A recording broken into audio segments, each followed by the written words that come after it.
Okay, so I'm just filming here, late night, you know. I live in Sydney, Australia, in a very, what looks like a normal natural suburb. In other words, it looks like just a regular city suburb, but it hides the reality that basically you have a total control system. In other words, you have not just internet everywhere and people connecting through internet and communicating with mobile phones, etc. But these devices are basically used for communicating, as we know, with one another or with other people. But it also means that these people can use this technology to form what you'd call cults or sects or groups or communities that collaborate together with joint ideas and joint beliefs, or even just, you know, if they are, say, malignantly narcissistic in personality type, that basically they can decide to join together to stalk and bully particular people that they don't seem to like for their own reasons, which they usually probably won't even express. But either way, I'm just going to diverge away from that topic because it's a topic that is not something that most people really would think is always taking place, but it is a reality in most towns, most cities and most suburbs, particularly if you are dealing with malignantly narcissistic, psychopathic communities, or in other words, where you have, as you would naturally really normally have, like attracts like, as they say. So that means that most people tend to settle in suburbs where they have something in common with the other residents. You know, and this is not unusual, it is normal.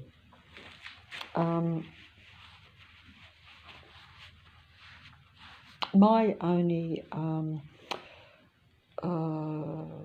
comment here is that when you have large numbers of apparently diverse but really people who have the same mindset collaborating and congregating in one suburb, say, or in one town, then you are going to have a problem if an outsider or someone else is amongst that. And personally, it is exactly the same as the idea as humans,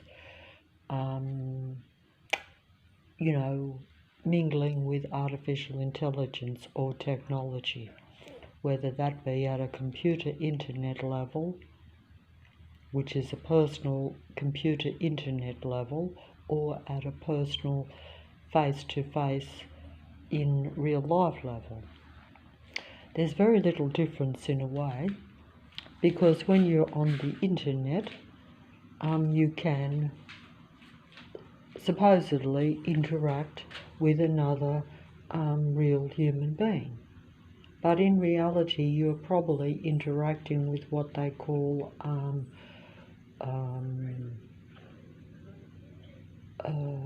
like programmed bots.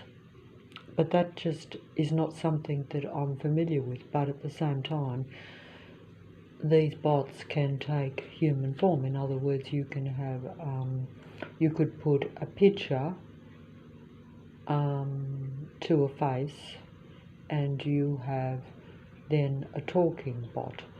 And this is easily done with computer technology. In other words, it's easy to simulate images of people, and anything for that matter, that resembles something very real. So essentially you have talking robots or talking artificially intelligent android beings. And the more advanced they are, the more they understand psychology and the human personality, etc., then they can imitate real life to perfection. And this is essentially what often takes place, even though you might mistake something artificial for something real. In fact, unless it openly says it's artificial intelligence, you will naturally presume it to be human. But it's just that the technology on computers and even in movies and anything that you see around is often a lot more advanced or more technical than what you actually realise. Just as I'm using this mobile now, and it's actually very advanced technology, but I don't understand how it works. I just use it, so I don't question it. I assume that it just has been put there as a convenience for myself. But I don't see it as something that could be, interpreting my thoughts or, reading me and using it to, as part of the internet system, even though it's very clear when you go onto the internet in any computer system, you actually realise that it is reading your thoughts and reading what you like and what you don't like, and it's literally programmed to try to understand and be a convenience for you. But this is actually, in a way, it's not just a form of mind control, it actually is. It's just that it doesn't always come across that way. It's very, very, very late of the night, so I can actually come out here without being hassled, which is good. It's very late, it's outside, and there's no patrol car on the street, although my mistake, there is a patrol.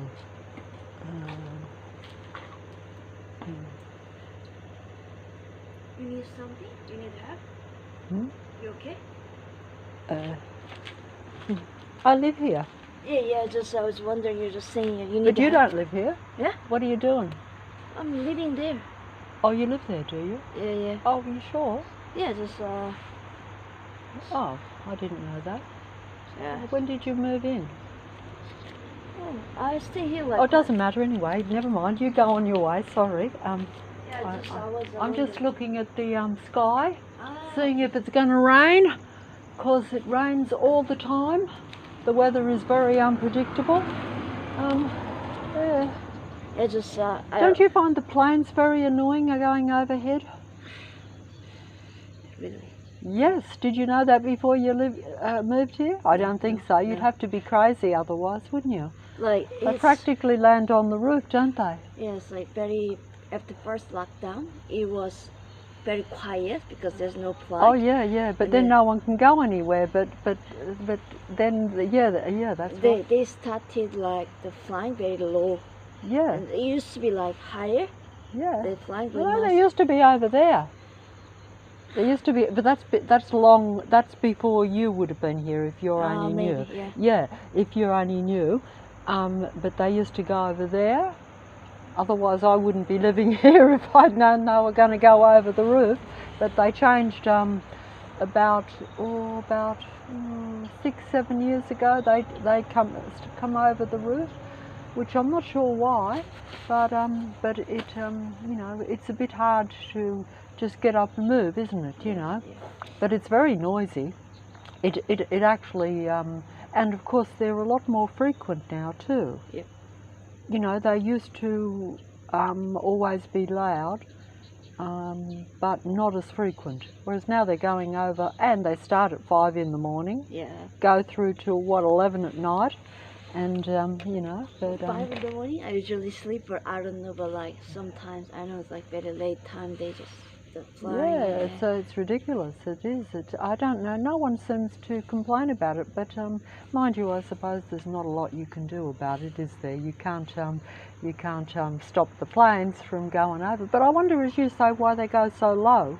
You know, they could go higher or a bit, or yeah, like I say. But that's But it's because it's quite close to Moscow. But anyway, the flight used to fly very high. yeah. Well, you've noticed that too. Well, which is interesting because most people sort of say to me, "Oh no, it's always been like that."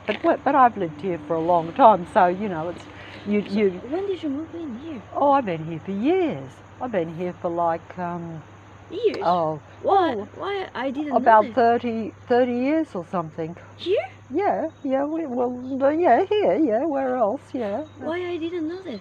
Well, why would you? You know, I didn't know you were here, so I keep to myself. I don't bother with people, you know, because I don't think it's good to be too friendly with neighbours. It's a policy of mine not to. So if you don't see me talk to you, don't take offence. It's just that I think that if you're going to be friends with people, if they're too close, it's always easy to get into problems and things, especially in housing department, you know, because a lot of people tend to think that it's housing department, so you're supposed to be friends, but really it's no different to anywhere else. It's just that you live in a particular... Do you need Donna?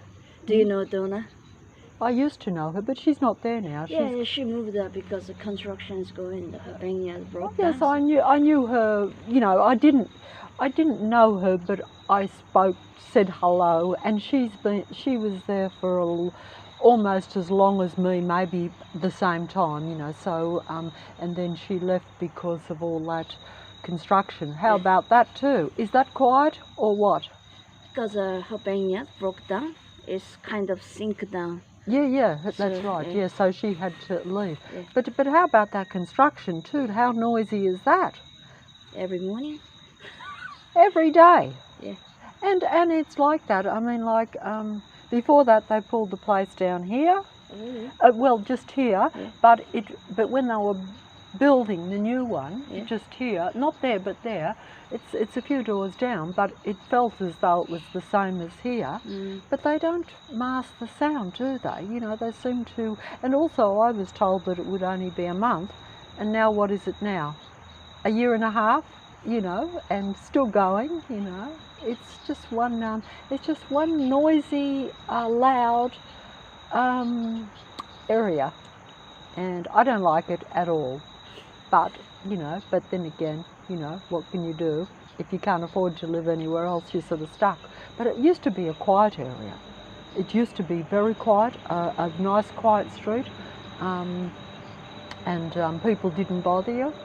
Well, not a lot anyway, you know, like I say, there's always, you know, some little things with people, but basically not too much, you know. And but I guess that's so you live in that first place down there, do you? I thought that was vacant. The Amy?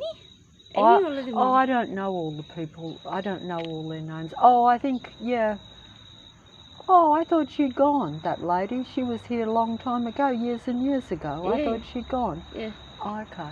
But I haven't seen her for years and years. I used to see her occasionally around. She said hello to me once or twice. Yeah. And I think, you know, of course I know some of the others by name, you know, but I don't like to get too involved, you know, because people have their problems. The here's That's new there. Yeah, you're right. new person just start to leave. So I Yeah. don't know. Sometimes he was standing here as well. So I was like, say hi, what's wrong? I Yeah. just asked something, but he said seems like quiet. So Yes, yes. Oh well, I don't. Yeah, next door. I always keep away from next door, you know, because I've never known anyone next door. I've been Really? here for 30 years and I've never really known anyone next door. I'm sure they know me, but I don't, you know, because it's close. It's too close, and you know, like I say, if you have any, but I mean, if the place was burning down, I'd certainly you know, ring the fire brigade. So it's not like I wouldn't. I believe in, you know, but not being too, you know, because it's, you know, I thought you were doing deliveries or something, to be honest, because that's another thing these days. like I was wondering, like you're standing in there, like looks like seems like you need help or like, you know, so you need waiting something. Just that's why I asked, you know. Oh, okay. Yeah. Oh well, you know, these days everyone watches everyone, don't they? You know, like, admittedly, I probably do look a bit peculiar at times, because I'm always looking to see if it's going to rain, because every single day this week when I have went out, it rains. And sometimes I will check the weather forecast and I say, no, it's okay, and you come outside and bang, rain down. You know, it's almost as though the weather's controlled by something else, you know what I mean? These days you don't know, do they? They say everything's all messed up and you know, and this and that, you know, but you wonder, don't you? Do you wonder about things, or do you just think, oh, well? I'm wondering, like a lot of things, but like... Yeah, I find it even confusing, even putting garbage out these days. I'm like, I've got to separate this and that, and I wonder if, you know, if it makes any difference, you know.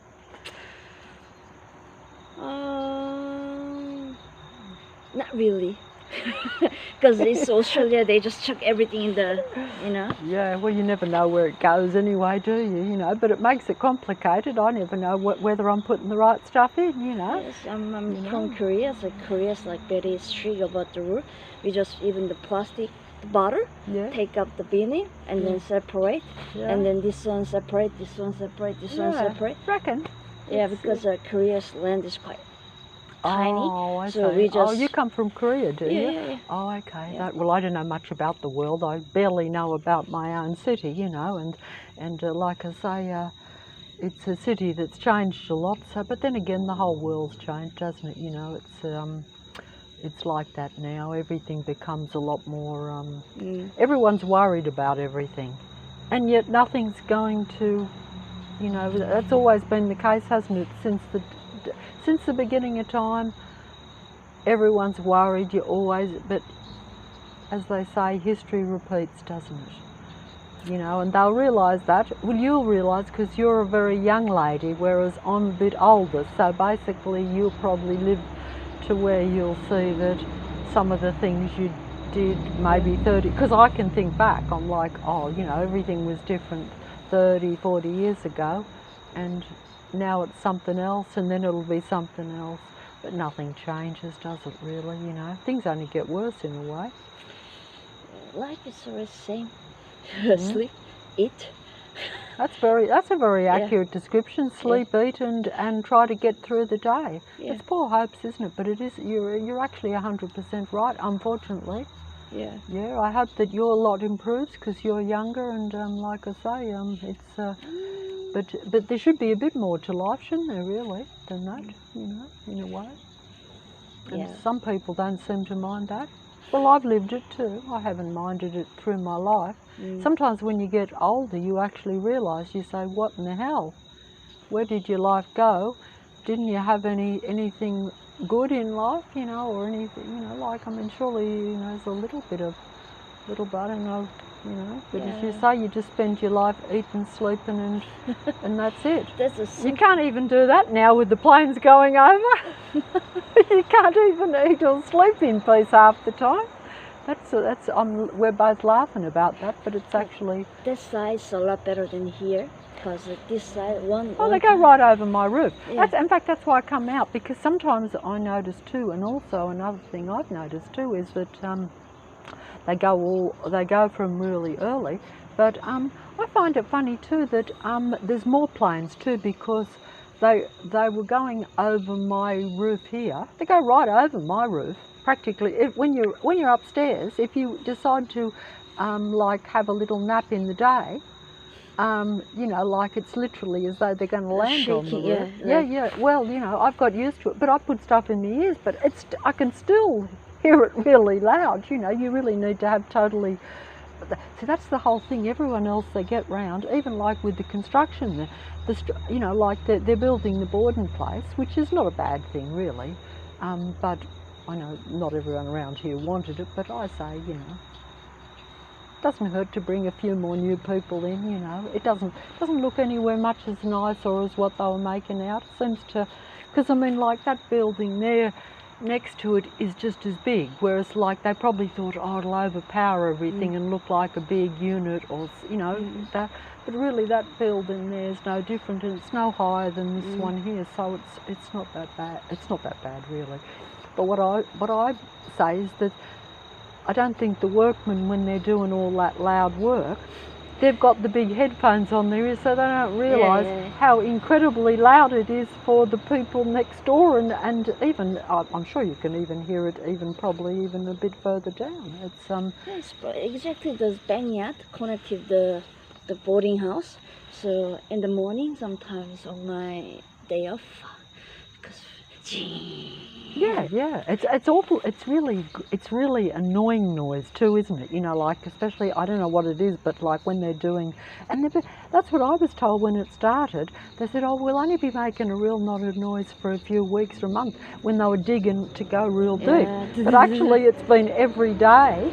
You know, yeah. I mean, and it's, you know, it's Monday to Saturday. Sunday's the only day you get it remotely quiet. So it's yeah, I mean, I guess it is a big construction. They start too early. They've got earlier, don't you think? I think you're right, because I think they've actually got earlier, because you'd think that they would start, say, about 8, but actually the sun hardly comes up and you hear them banging, and it's actually, they're probably trying to get it finished, but I don't know whether that's making any difference or not. But it's like living on a construction site. I wouldn't mind, but see, you wouldn't know that, but they pulled the place there. It's built now, but, and even there was one further down, and then they were doing construction over there, because that place actually, it's an old place, but the lady that lived there, I didn't know her either, but she was an older lady like myself, and she sold it. I think it went for a lot of money too, many million, I believe. And it's an old place, but it was done up really nice in an old way. But when these people bought it, they just demolished the whole thing, because if you walk down the back lane, I saw it there, and basically the whole place was demolished, and they basically renovated the whole thing. They must have had a lot of money, but essentially that was also work going on, the same. Then they fixed up that place. Then they pulled another place down and built it, further down. I actually did speak to that lady, you know, and that went on for a year and a half. So it was just one noise after another in this street that used to be quite quiet. So a lot of people probably think, oh, you're a dreadful whinger when you complain about everything, but it's the fact that it's been going on for quite a number of years now, probably about 6-7 years on and off, you know, and you know, so I'm hoping that when this is finished, that it might go back to being a bit quiet again, but who knows.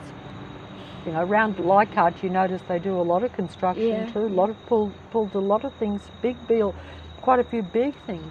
Whereas before that, nothing changed at all much, you know, like it was pretty quiet and stayed the same. But because like it's now Sydney, the city is so crowded, they're just expanding the building and everything around, you know, West Parramatta. And then I didn't notice that, like the other day I went to the marketplace. They kind of now building the huge building behind the market city, the marketplace. Oh, yeah, it's unbelievable, yeah. No, I don't know, you know, but so I guess that's just life, isn't it, you know? I say that, but I don't really say that's life. I don't really accept a lot of things, but what can you do? You know, it's the world, isn't it? But if you come from overseas, it'd be I don't get round enough to compare. So I've always lived in Sydney, so that's the only place that I can compare with. I wouldn't know if some places are worse or better or what, you know. But you come here, so you must have thought it was all right. You know, I wouldn't mind going overseas myself. I have no devotion to my own country or to my own city whatsoever, you know. I think it makes no difference. I think the whole world is probably just one big mess these days, so probably doesn't matter where you go, but there must be some place that's not too bad, I guess, you know. But I think if you're younger, you're probably a lot more adapted to things, you know. Yes, I used to live in San Diego, San Francisco, and Korea, and Melbourne. So I travel a lot, and oh, that's good. It's good to get round. It gives you at least a thing. What do you think? What do you think of Sydney in comparison then? Sydney is a beautiful city to live. I might going back to Korea. So that's it. Yeah, that's your home. Yeah. Well, I've always lived in Sydney, but I don't consider Sydney my home. I've never liked it. Really? I think it's a beautiful city. Yeah, of course you've got your landmarks and all that, but essentially you don't live in the landmarks, do you? You live in the suburbs. You live with what's around you. Yeah.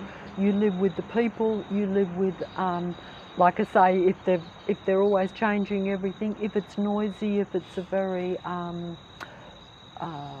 you know,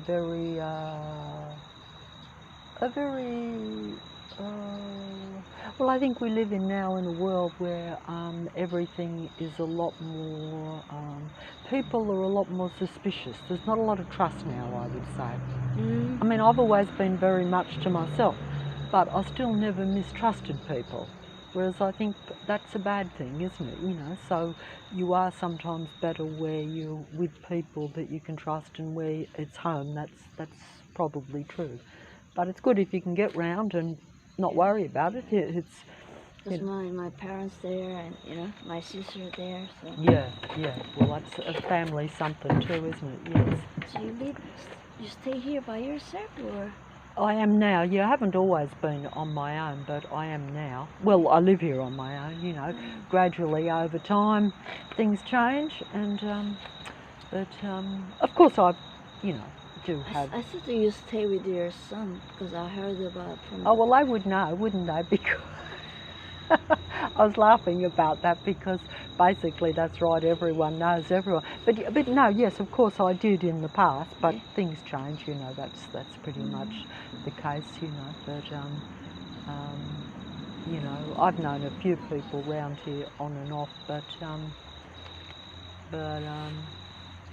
you know, people come and go. Some of them have even passed on, unfortunately, and. You know, I used to know one fella down the back who was, what's that car waiting there? Maybe Uber? You see a lot of cars on the street that just stop, go down the end, go back, and they just stop, and they, you know, you know, it's almost as though, see that car? Oh, I guess he knew what he, anyway, I'll see you later.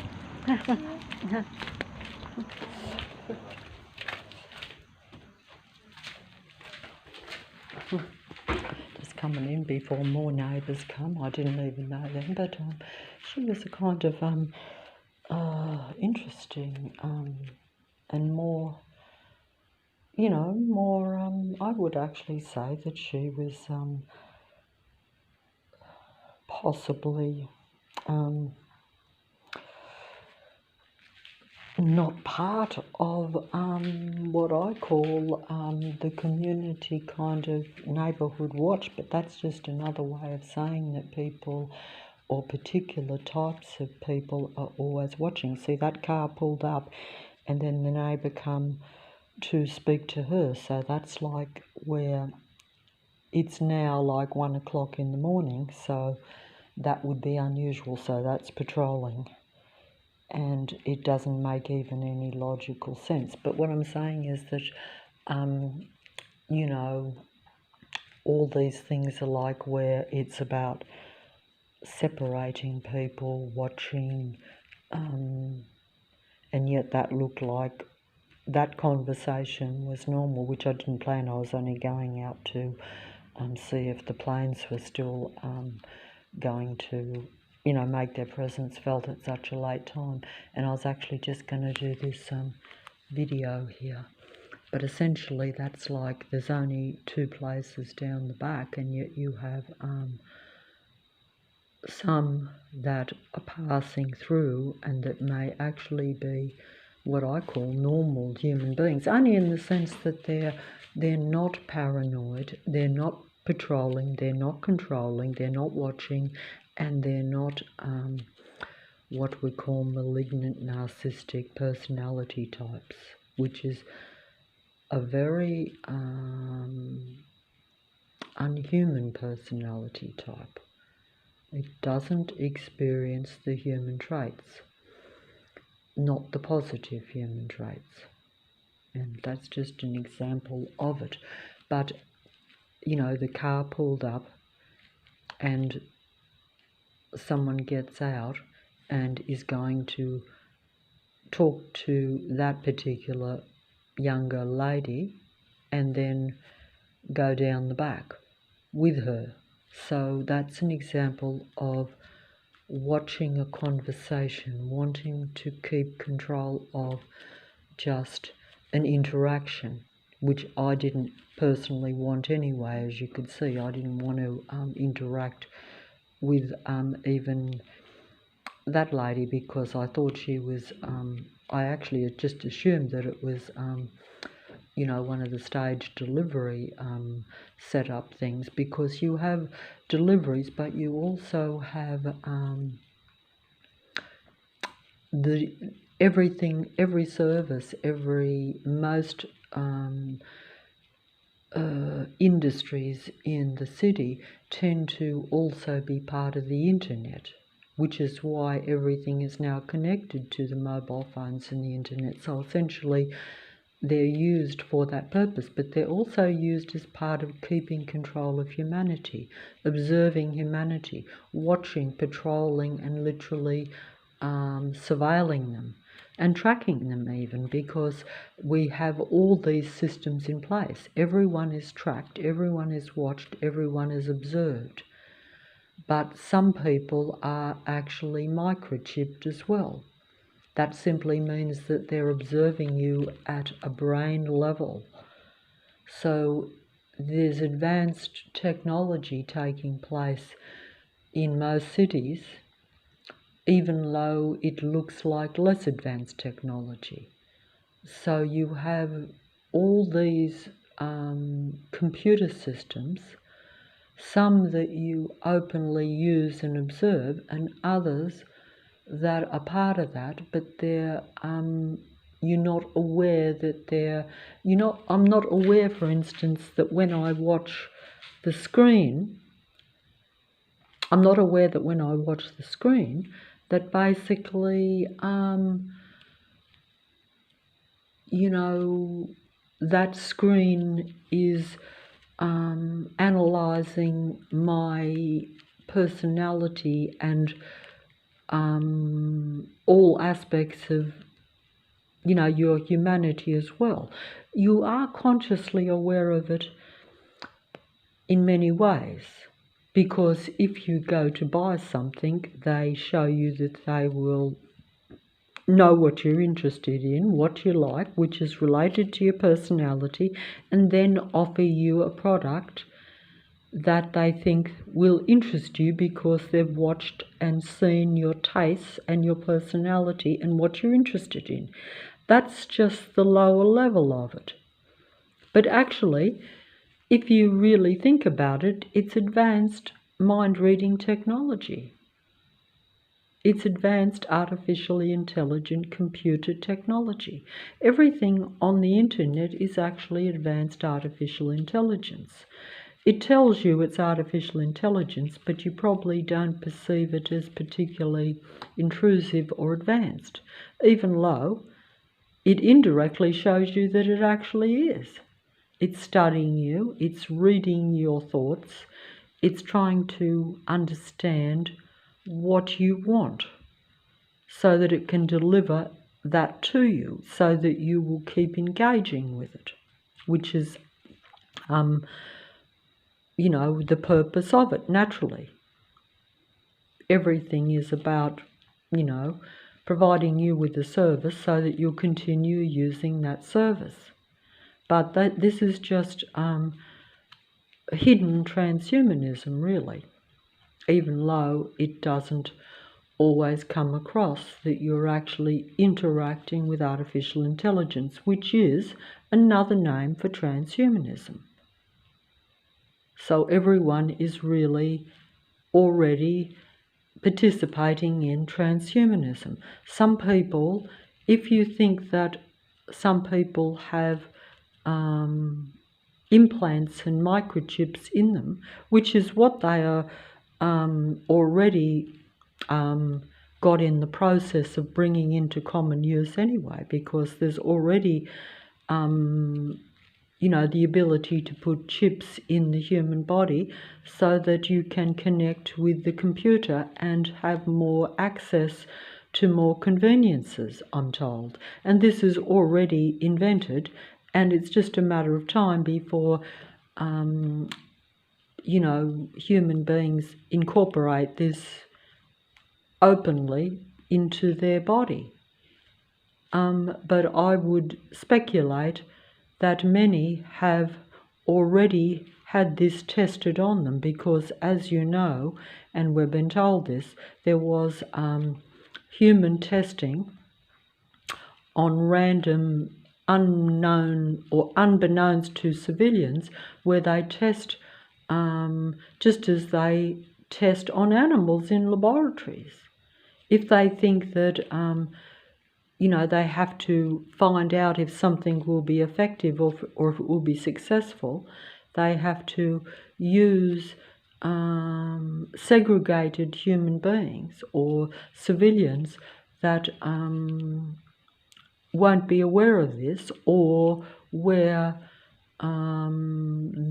the powers that be are not going to be held responsible. We've heard about many have heard about experiments that took place in the 60s and 70s on just normal random civilians that they'd chosen because they thought that, it was more important for the benefit of all to sacrifice the welfare of a few random innocent humans.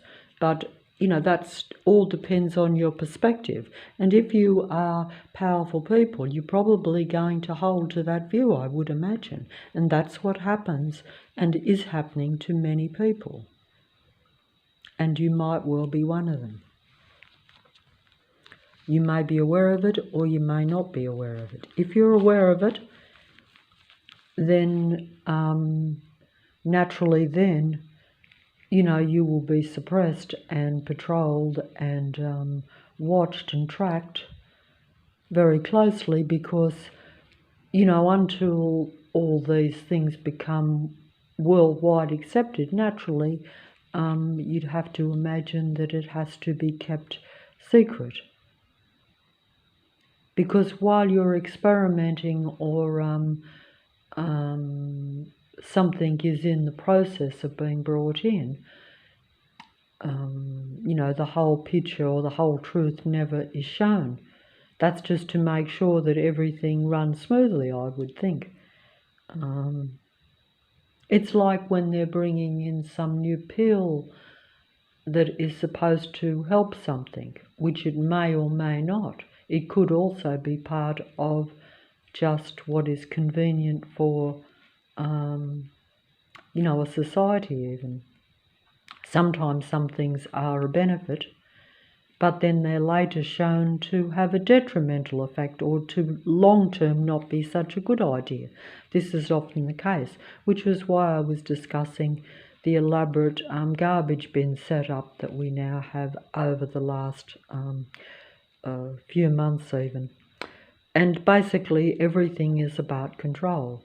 which is like, yes, the aeroplanes going excessively now and then being stopped as a form, because then they control the whole city. In other words, you close the city down, you close everything down, you close everyone down, you close the planes down, so that's a form of control.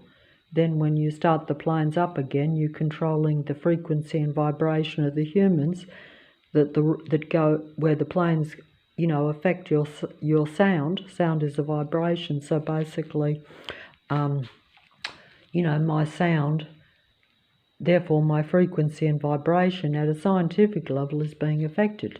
This is all part of control of human beings, or even experimenting to see how much negative frequency and vibration particular human beings can tolerate in a given area. And this is still all part of mind control. Also, specific individuals might be targeted for this purpose because they may be considered not useful to the overall computer control system, which is what is our future, really, or humans' future. But also you must remember that it's a combination, because you have psychopathic human beings, you have real normal human beings, and then you have artificially intelligent android beings. So you have different types of human beings, even though in reality the only real human is the one that is a relatively normal human being, or any human being that has the 7 non-psychopathic human traits. In other words, psychopaths and the malignant, narcissistic, paranoid, controlling human beings basically have eliminated the humanity from their personality. Now, the reasons for this is not fully clear, but we know these individual humans exist, and they're the equivalent of android human beings. I personally see very little difference between artificially intelligent android beings and the psychopathic, malignant, narcissistic, also androgyne beings, because to me they all seem to have the duality personality, the duality body, the duality mindset, and that simply means that everything is black and white, dark or light. In other words, it's all about control, because they're basically the same as artificial intelligence. They are only about control and being part of a computer or a patrol surveillance system. And they track human beings for their energy, just as malignant, narcissistic personality types of humans feed off the energy of other human beings. If anyone thinks these things are real or not real, just study the psychology.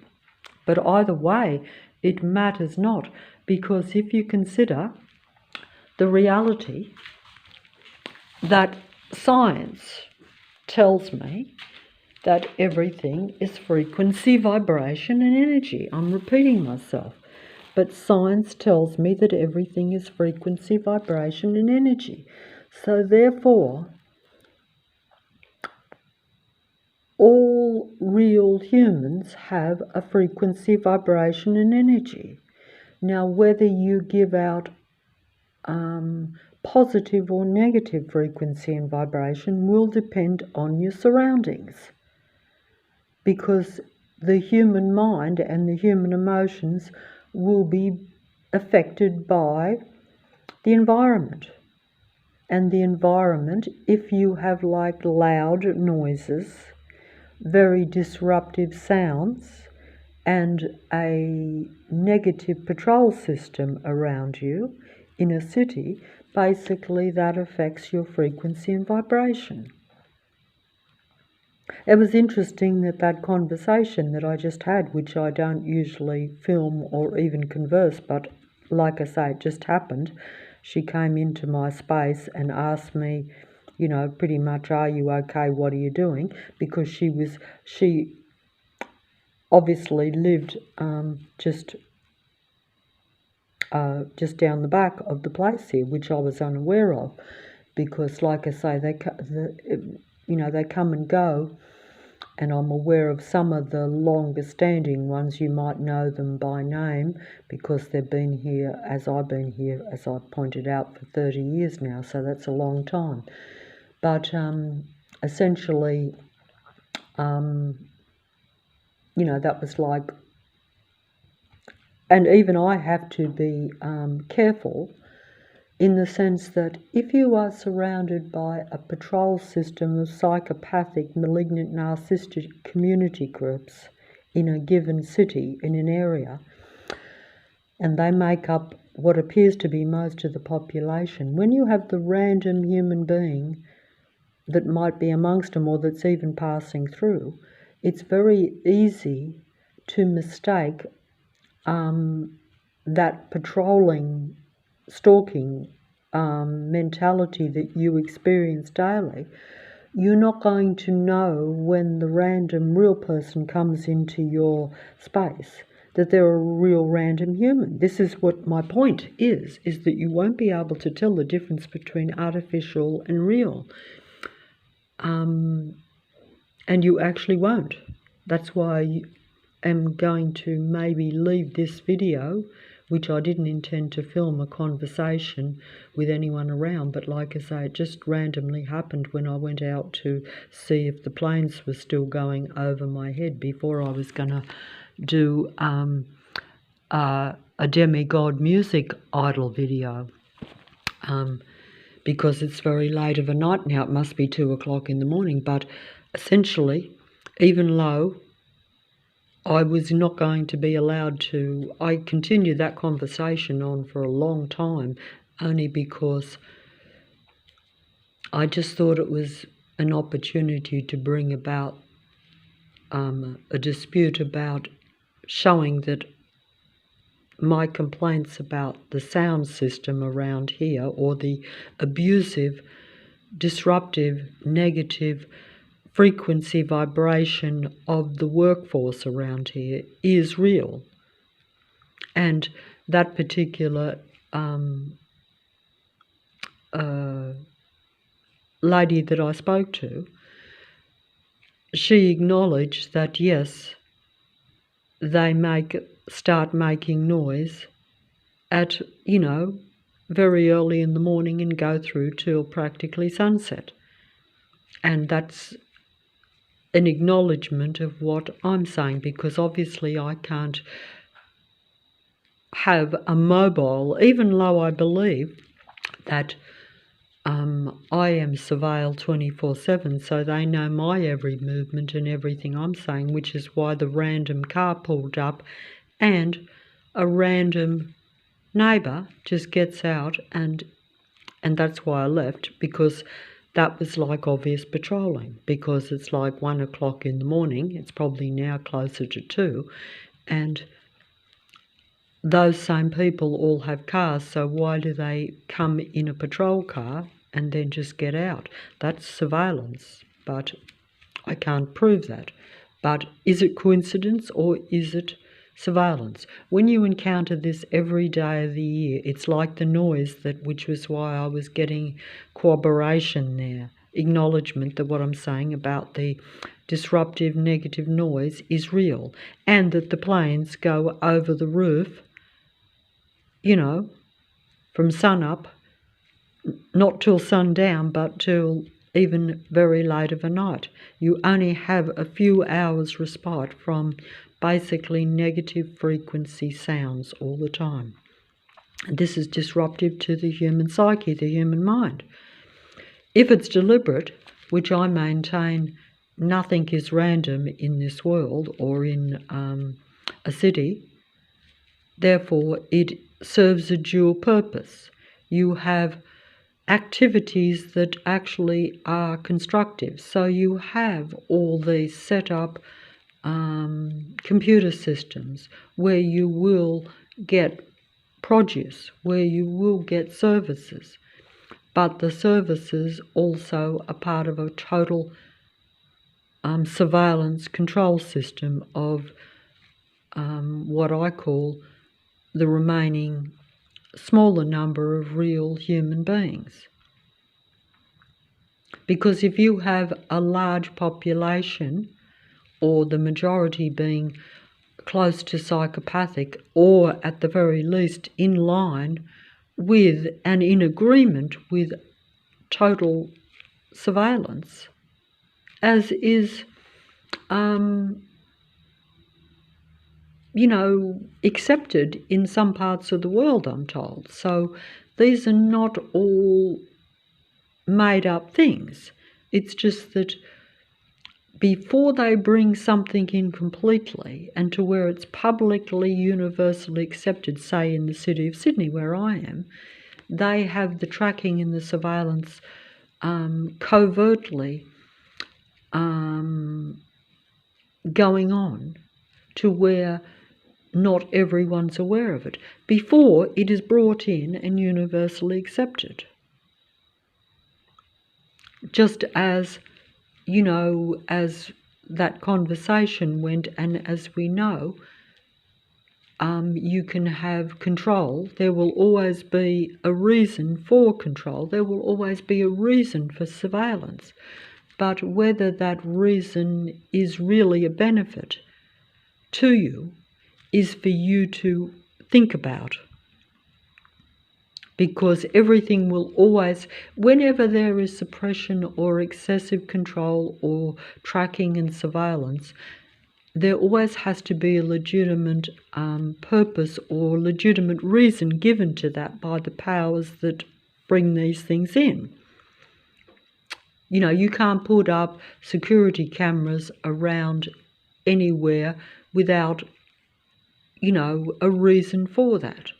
But if the reason seems legitimate to the average person or to a human being, then the human being will accept that, usually. Unless you happen to be, say, like myself, where you might say, well, yes, I get that reason, and yes, occasionally it might be a benefit that you might have excessive surveillance, where there might be some wrongdoing against someone innocent and the surveillance might benefit. But I personally think that the intrusion of privacy and, like I say, the lack of space, this is all about the difference between being a human and artificial intelligence. Artificial intelligence is all about surveillance and control because they're not human. A real human must have some privacy, some freedom, and some space. You can't have privacy, freedom, and space if you have total tracking and total surveillance and total microchips in human beings. And you also can't have it if you have an internet computer system that basically is reading and watching you and studying your mind to an excessive extent. Yes, there are benefits, but if you understand, or if you think that the benefits are temporary and are only part of the seduction, because, everything is about seduction and deception, really. And you know that, just as you've been seduced by the malignant, narcissistic, psychopathic people in your life. You don't interact with people knowing that they're going to be disruptive and a negative influence in your life. But if they seduce you and deceive you, you will. And that is also at a society level where the computer technology, the excessive watching society that we live in, and the excessive communication and the excessive need to be using these things does separate you from real life human interactions. And most of the time, if you allow for the fact that we have different species different types of humans. Your chances of interacting at any human level is very small. So, you know, you will be unconsciously operating like a cyborg or a computerized human being, or in other words, you are a transhuman and you have been converted and inverted and transformed into something that you're not. You're not interacting at a positive high frequency and vibration human level ever. That's the problem. And that's why you will never be happy. And you will become, as we pointed out, with that interaction where you won't even experience happiness. Yes, you will just eat and sleep, which is exactly what I do. And the rest of the time, if they think that you're a human being that can still raise the frequency and vibration or find a little bit of contentment even when you're just eating and sleeping and you don't care that you're missing out on a real life, then they will bring in the negative frequencies and vibration with the planes going over, with the excessive workforce that follows you around wherever you go. I didn't mention that to the lady, but basically it's not just that I've been inundated with the planes over the roof, the massive constructions going on right outside my door over the last 7 years non-stop, you know, one place after another being pulled down with staged set up work systems that are basically army operatives that are trained to also perform manual work. But it matters not. So these are duality beings. They're serving duality functions. So they're doing legitimate construction, but they're also using their appliances and their tools to make negative frequency and vibration sound, or unnecessary artificial frequency and vibration and sound. I say artificial because a jackhammer, any mechanical noise, is artificial to the human ears. It's a disruptive negative sound or frequency and vibration. Sound is frequency and vibration, I'm told this. So, you know, everything is designed to affect the human frequency and vibration, or the human emotion, because the human emotion is frequency and vibration. The human emotion has the potential to either be happy or sad, which means it can be positive or negative frequency and vibration. The aim of most cities and societies is to keep the human frequency and vibration low or unhappy, where yes, you are just eating and sleeping. So that means you are not ever giving out a positive, happy vibe. So you're not, you know, so therefore the computer technology and the computer society can thrive, which is basically a control computer system operated by android types of human beings. Whether you want to say those android types of human beings are outright artificially intelligent androgyne human beings, which I certainly think so, but also the rest are of a psychopathic nature. So that's the equivalent at a mind level, or at a human level. It means that you will be controlled by these human beings because they operate using technology, but also with the mindset that their existence is about controlling human beings. Psychopaths don't live or interact with human beings for happiness or for personal relationships. They operate purely for control. This is a scientific, psychological fact. So there's no dispute about anything I've said. It's just that it might sound far-fetched to some people because many people don't agree with the numbers or with the reality that there's a lot more tracking and surveillance taking place in a city than what is openly acknowledged. But that's always a program of what they call setting the stage for the total implication of these things to where they're out in the open. So things always take place, just as they study chemicals and pills and analyse and experiment long before they bring something into open common use. But they're still doing the experiments. These things are still invented. They're still there. It's just that it's the powers that be that control these things. And they only are brought into human use when they think the human being will openly accept them without any objections.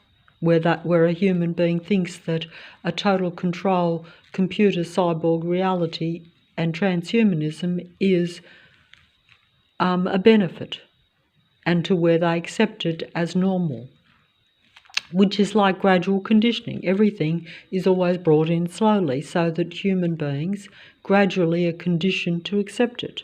This has always been the case. Nothing is brought in quickly, because you would notice the difference and there might be objections, because most human beings are a little bit sceptical about drastic changes, and rightfully so.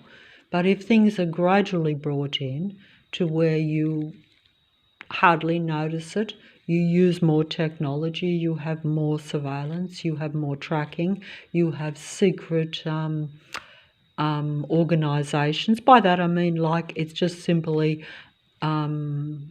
neighbourhood watch at a community level. That becomes where originally you only had small numbers of neighbourhood watch community members that watch and stalk other people, to where you end up where you have a whole suburb or most of the suburb agreeing and actually in on that and implementing that operation, shall we say. It's like anything. You start something and it starts small and you get more members, you get more people on board. And when you have computers and mobile phones and the technology to surveil and watch people more because you have more communication, it almost probably becomes like a fun video game to a lot of android types of human beings, because it fills in their time. It's like a real life video game, because human beings like to play video games, human beings like to watch movies, human beings like to watch other people even a little bit. But when you are of a particular personality type, you actually like to watch people a lot. And that's the difference. It's like a normal human being likes to watch people a little bit, but they don't spend 24/7 watching people. They don't become paranoid as the narcissistic malignant condition, which is now being acknowledged as being a big part of society. That particular condition means that these particular human beings, like to watch other human beings, but they don't particularly have a need for a real human personal relationship. So they have no real humanity in a true sense, but they do like to watch and observe in order to imitate, the finer points of the human personality, because that gives them more ability to seduce and control other human beings. Because, as we're told, this is essentially what their personality type entails. It's all about power, control, and that to the exclusion of any real human interactions, and that they are the equivalent of a psychopath in the sense that they do not feel for life. So they don't have any relationship to another human being or to anything living. So therefore, it would probably only be natural that they would seek to control not just their environment and not just material things, but also living things, because they can't tell the difference from what I've told. A psychopath doesn't see a human being as a human being. We've been told this, and we see this in the displays on even the computer system, which is really the equivalent of a psychopathic control system, because computer technology is psychopathic in nature. Artificial intelligence is just as inhuman as a psychopath, because it doesn't experience human emotions, as we know. So it's the same thing. It all depends on whether you think that it will serve and be friendly for you or not. But if you consider that it's also paranoid, and that I personally think that this idea of malignant narcissistic personality types is just a roundabout way of camouflaging the reality that most human beings are psychopathic, artificially intelligent, androgyne beings, which is just the same as saying that the technology, the science to clone or reanimate human bodies and all this stuff that you see in the computer movie magic industry. In other words, anything that you see on a screen shows you science fiction of the future, but really the science fiction is always now. It's just that it's usually behind the scenes, in operation, or in the process of being put into operation for the future. Just as they develop drugs and medical procedures and all sorts of science, they're investigating and laboratory testing things long before they're given to the public. This is always the case, and it's no different with artificial intelligence or computer internet technology, or just, in other words, the reality that we're told that transhumanism could be a threat to mankind. Well, it isn't a threat. It is a reality. It's already a reality. It's not a future possibility. It's already been invented. We know this. It's just that it's already in operation. It exists right now. It's just that when you are under the delusion that you're still in a relatively accidental, relatively random natural earth, when in reality it's a computer-generated reality. And that even if you don't think it's as advanced as, say, a computer-generated total, what science even speculates a total simulation, it wouldn't matter, because if you implant things into the human mind, or even if you just control human beings by false information to where you act on false information, that's still mind control, and you're still suppressing the normal humanity often.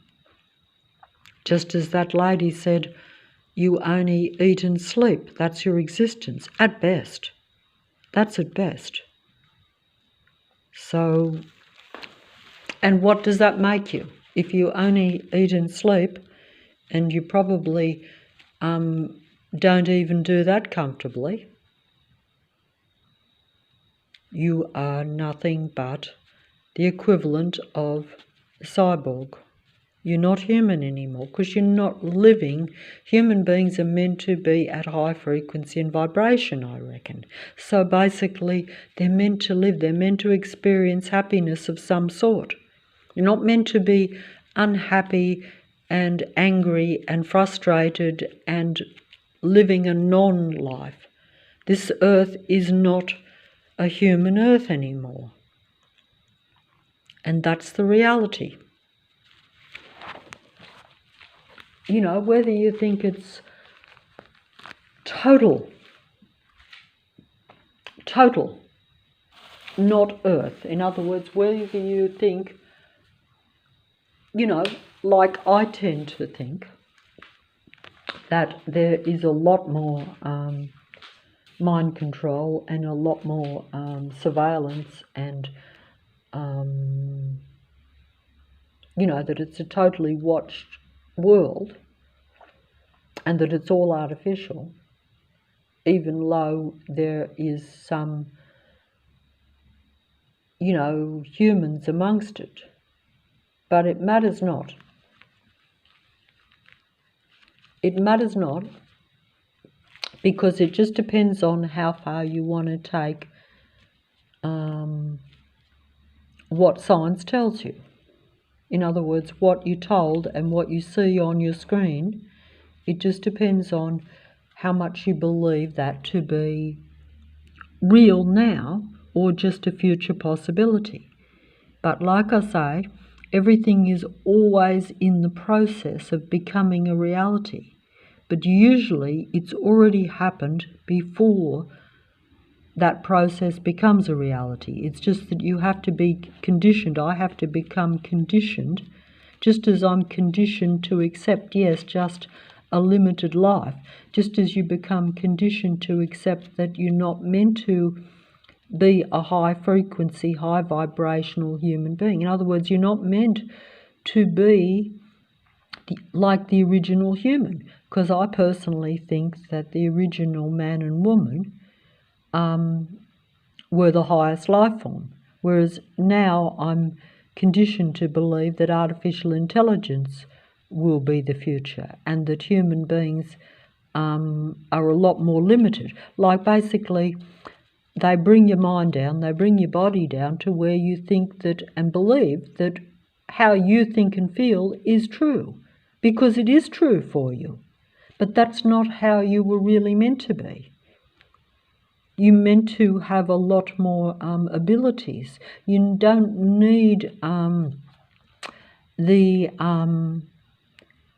you don't really need the support of the computer, but if you are conditioned to think that it is information that will make you more intelligent, that it will give you more benefits, that's because you're under the limited belief that you as a human are not you're not whole in yourself, because in your earthly existence, while you're in the earth, you're conditioned to think that you're not whole and you never do reach your full potential. That's true. So, you know, it becomes a catch-22. It is the reality. But if you knew that it was all deliberately set up by the God of Earth, which from a belief system is like that God controls Earth, that God controls humanity, because that God wants to limit and suppress humanity, because it wants to be seen as God, and it's an artificial being. I personally think that, you know, the original God, or one of the gods that was created by, say, a creator God. In other words, you can have even gods that can be admired and worshipped, but they are still created gods, whereas others are creation itself. You see the difference, but it's very hard to see that. Either way, I picked up this little book off the street about a month or two ago, and basically I don't understand much of the world, and I don't understand much about belief systems or religions or gods, but because of the excessive patrol system that I see around me, I am trying to understand these past things that I think are connected to the present. And past, present and future is really just time, but time is controlled by the God of Earth, I think. So you could say everything is controlled by God, but not necessarily the God of creation that is also probably the creator of man and woman. So there's a difference. Okay, so I don't know what I'm filming here, but I picked this up and I just opened up that page and thought, oh, this is an old map. But it's interesting because I didn't know that Egypt was right next to Israel there, see?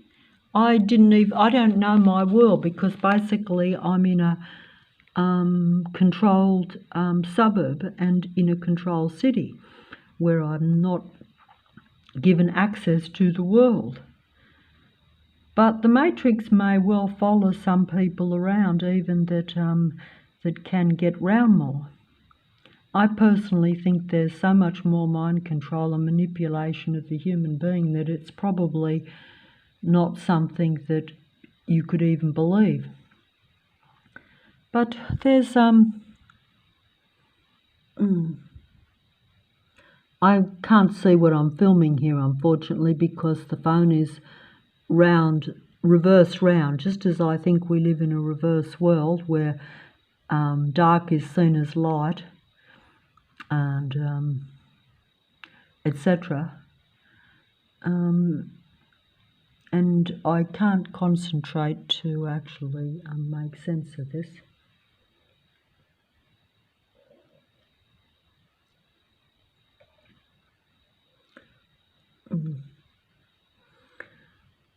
But does that mean anything? Because I try to keep out of the worldly affairs and events because I think everything is largely mind control and deception. And history always shows that, as I pointed out. History repeats, but history also shows that what you think is true at a given time, many years later is seen to be not quite what you thought. So,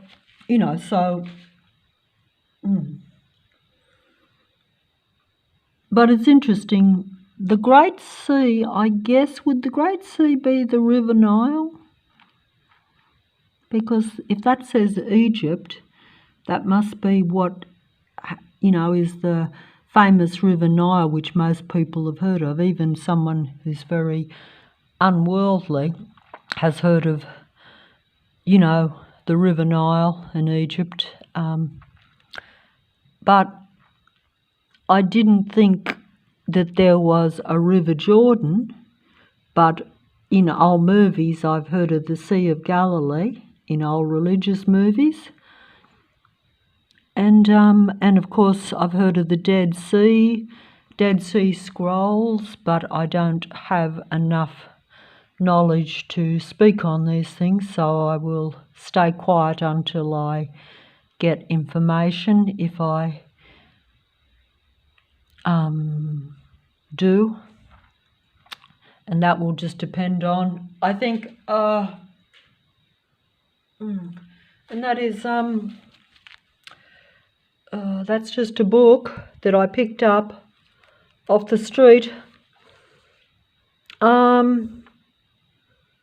It was free and it was there, so I picked it up. And elite demigod, past, present and future. They're elite, they're your elite androgyne duality beings. And that's why I personally think that most is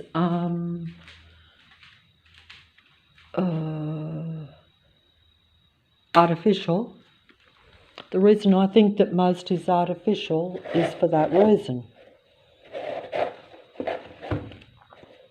And, you know, I just speculate that most of that which I see on any screen, and even, you know, prominent people on the world stage, shall we say, I personally think that they are your elite androgyne beings. And that simply means that they are not, they're not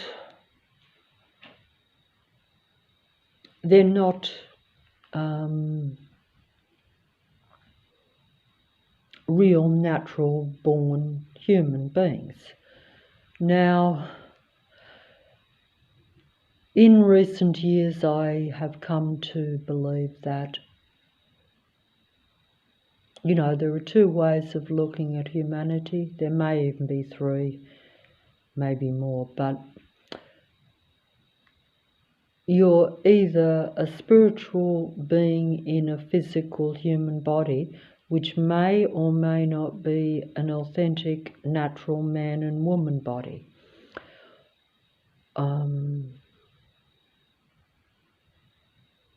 And were you actually like conceived naturally in high vibrational spiritual union, shall we say? That means conceived in the spirit of love, which is a high vibration, we're told. Now, most would not be, but is that also part of the deception? Like,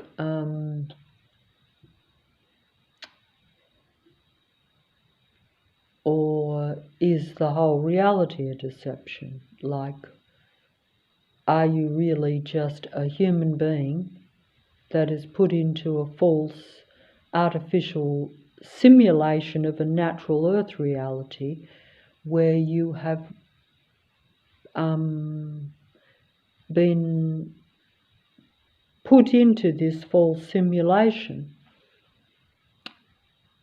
in a male-female body?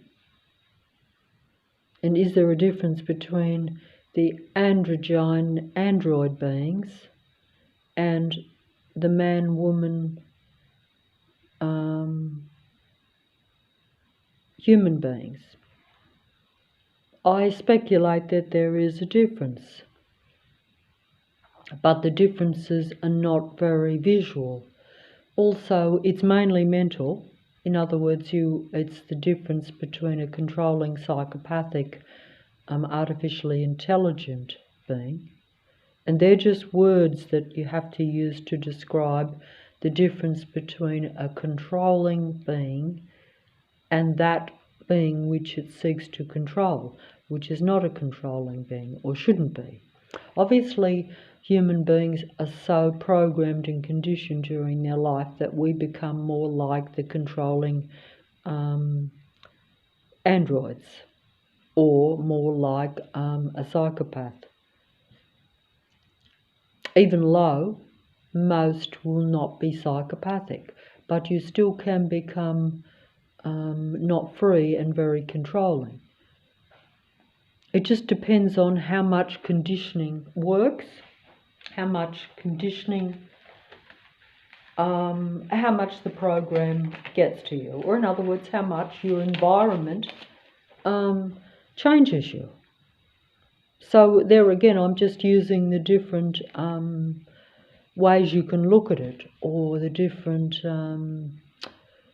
how far you think that you are being consciously, environmentally controlled or affected. You could say affected if you think it's random and natural, but you're still going to be affected by the environment. There's no doubt about that. So it's like, it's just a matter of whether you think it's being done at, say, a earth level, where higher powers, gods, are controlling the whole domain. Now, I don't think I explained that very well, because I said there were like two options, or two, and there could be more, of course. These are just two that I'm putting forward, and that I personally believe at this time. So a human being is a spiritual being. A spiritual being is a human being. A spiritual being is simply a being that has humanity, or that has feelings that they connect to real life. The reverse of a psychopath, say. Most people don't like to accept that psychopaths are in large numbers. That's because most psychopaths don't act like the traditional conditioned image that I would have of a psychopath, where I would watch a conditioned magic movie of the Matrix. In other words, the Matrix is a controlled Earth. I believe the whole Earth is a controlled Earth. Most people will agree with that, partially at least. They'll say, well, yes, there's a lot of control in cities and in countries and in specific areas. It's just that I'm saying that it's a lot more controlled than what is openly acknowledged. But that also is because things are always in the process of more control being accepted. And there's nothing strange about that, because if you look at even your own history, or even as things change all the time, there's always more control being brought in. It's just that, like I say, it all depends on how you see it, but your perception of it will always be also controlled. It will always be, you'll always be conditioned to think that something should be accepted. And if it's dismissed, then it will just be brought in at a later time.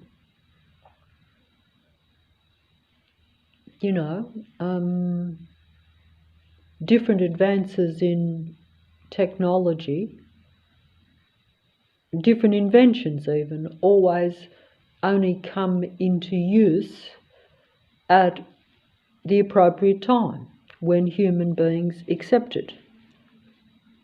But it's always being put in the work, shall we say, by the powers that be. There's always people behind the scenes trying to change society, trying to change the world, trying to bring in new ideas. We actually know this. It's just that you don't realise that the powers that be, the controllers of Earth, or in other words, anyone who has any ability to control human beings, anyone in a position of power in any field, always will be trying to bring in what they think is the right reality.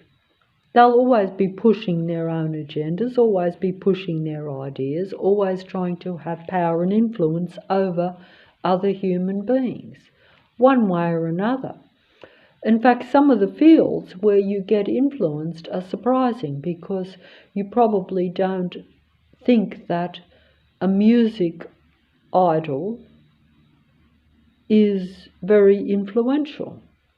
Whereas in reality, even your idols are really about influencing you, because they serve the powers that be. They serve certain industries which are controlled by powerful people or powerful androids, if you consider that they are very psychopathic or very anti-human in their nature. And that would make sense, wouldn't it, that powerful people would normally be very malignantly psychopathic. That simply means that that would be their main purpose in life. They may, of course, not always show you this, because naturally, in order to have positions of power, people have to come across as friendly and human. So they always pretend to be an imitation of a human being. Psychopaths spend their entire lives, we're told, trying to control people, but also studying and analysing and copying and imitating real humans, so that they basically, are able to mingle in with the crowd and come across as a real person. Even though psychopaths are so far from a real human being that they're exactly the same as something that is totally artificial or not human. And, we're told this, and we know this is true. It's just that, we don't understand how also that psychopaths naturally form groups too, organisations and, industries. I'm just trying to use words where basically you have, collaboration. This is what I'm trying to get at here, is that there's a lot more collaboration. And even when you have surveillance and tracking and people working together in patrol systems, just as you have open patrollers, you might have an open patrol police force, you might have an open army, but you don't realise that civilians are part of those same things, because they're employed by them. So you have a citizen police force. If you have Neighbourhood Watch, you have what you call a citizen police force. Or if you have certain, you could even have, you could have all sorts of communities of groups of people that have similar ideas, similar beliefs, or even if you just had people that are voyeuristic. In other words, they like to watch because they're not very human. So they experience life through not personal interactions, but just through watching human beings interact with other human beings, or human beings getting about their mundane activities. Don't forget that when you are of the malignant, narcissistic, psychopathic, paranoid-natured, controlling human being, we're actually told that these particular humans, even though they're not humans really, because they don't really have positive humane traits, but they actually, because they need to impersonate being human in order to get the control and power that they seek, they have to minutely watch and study and imitate human beings. So they are fascinated by the mundane activities of even a human being that just is forced to just eat and sleep, as was pointed out earlier. that life is just eating and sleeping, not much more, by that little out of the blue personal interaction, which was uncommon for me in the sense that, that I am always skeptical about whether I'm interacting with something real, or in other words, another human being, or whether I am interacting with the equivalent of a psychopathic, malignant, narcissistic, controlling human being. The car that pulled up was definitely a patrol vehicle, even though it wasn't a police patrol car. So, and whoever gets out is part of that patrol system. So even individual interactions are always watched. There's surveillance going on in the area. In Sydney, in cities, there is massive surveillance. In some countries, that is open massive surveillance at a minute level. But in the city of Sydney, it's covert surveillance. So it's the same setup and the same system, it's just that it hasn't been brought into open accepted operation, but it is actually in operation. If you have surveillance cameras installed in say streetlights, or surveillance in most screens, and most people are part of a covert patrol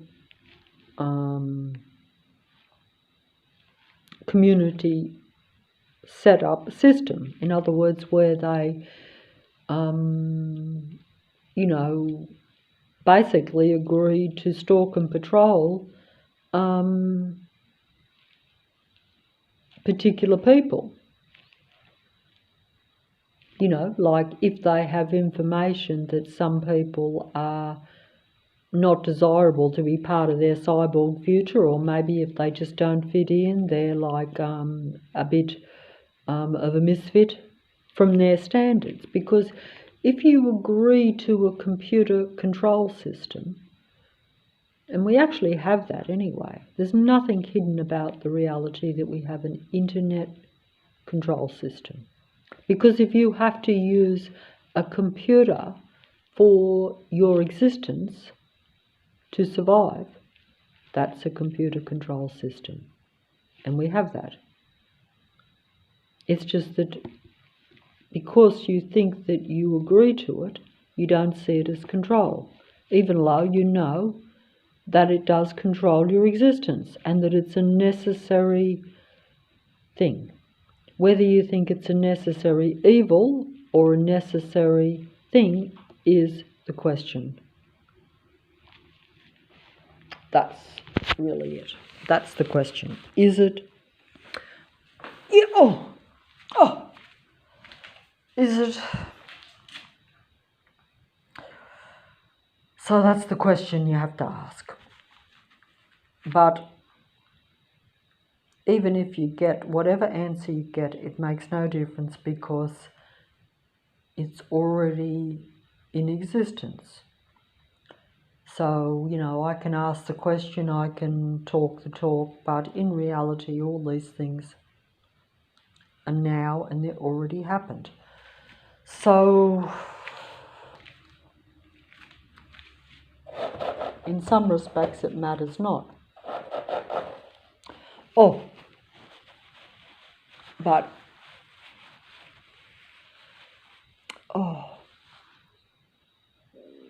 And I'm basically just lost complete mobility here because, when you have all this internet technology, I speculate that the internet technology that goes through the air also goes through my human body, which is why right this very moment my leg feels as though it is being pulsated with invisible technology.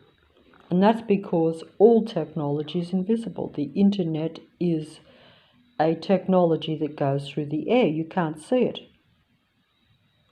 And most of the time you can't feel it.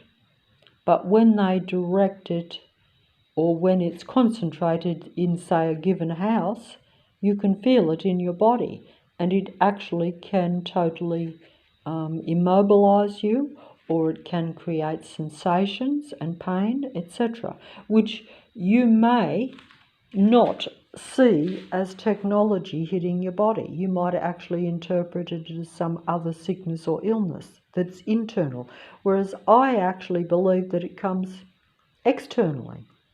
In other words, you can't have all this artificial technology going through the air without it affecting your body. And if it's concentrated, it will affect it to where, like right now, I could actually feel it. Whereas most of the time you can't feel it.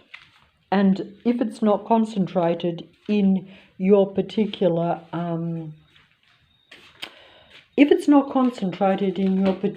vicinity, or like where the towers are not sending it directly, say, into your house where you have a concentrated form of it, then you won't feel it. But just because you can't see things doesn't mean they're not there. We know that you can't see a lot of things that we use, but we know they're real.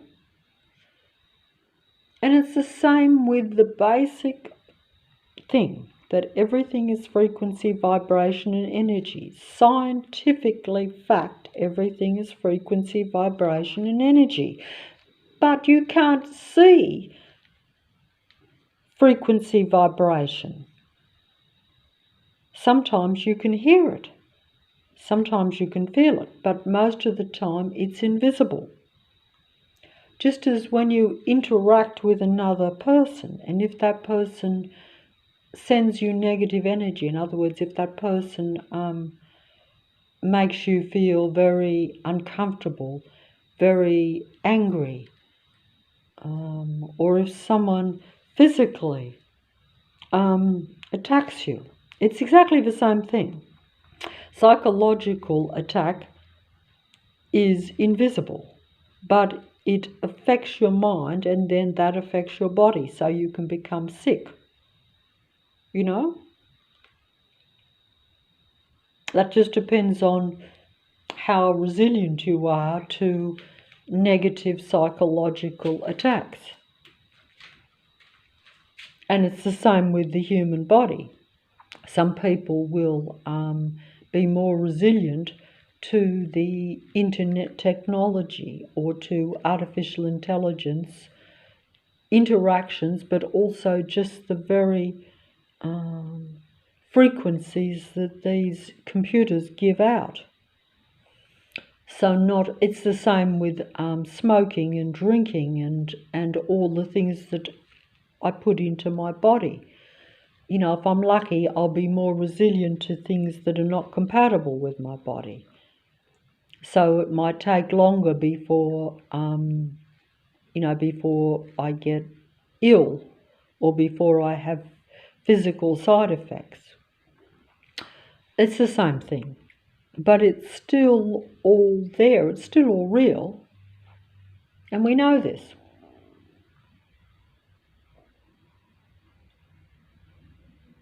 So that just comes down to different human bodies, different what we call genetics and things like this, but it's still happening, or is a negative frequency and vibration for a human being. Most of what humanity receives is about control, and therefore all negative frequency and vibration, all negative mindsets, all negative information. Yes, they try to camouflage it or gloss it over as being happy or a benefit. But usually it's part of a control system. Usually it's part of an earth control matrix. So my own personal beliefs is that it's similar to God. In other words, the earth is controlled by powers that be that are the gods of earth, because they seek to control humanity, whether it be through information that affects them. The entire reality is nothing but a stage, as they say. In other words, most things are staged and set up a lot more than what you realise.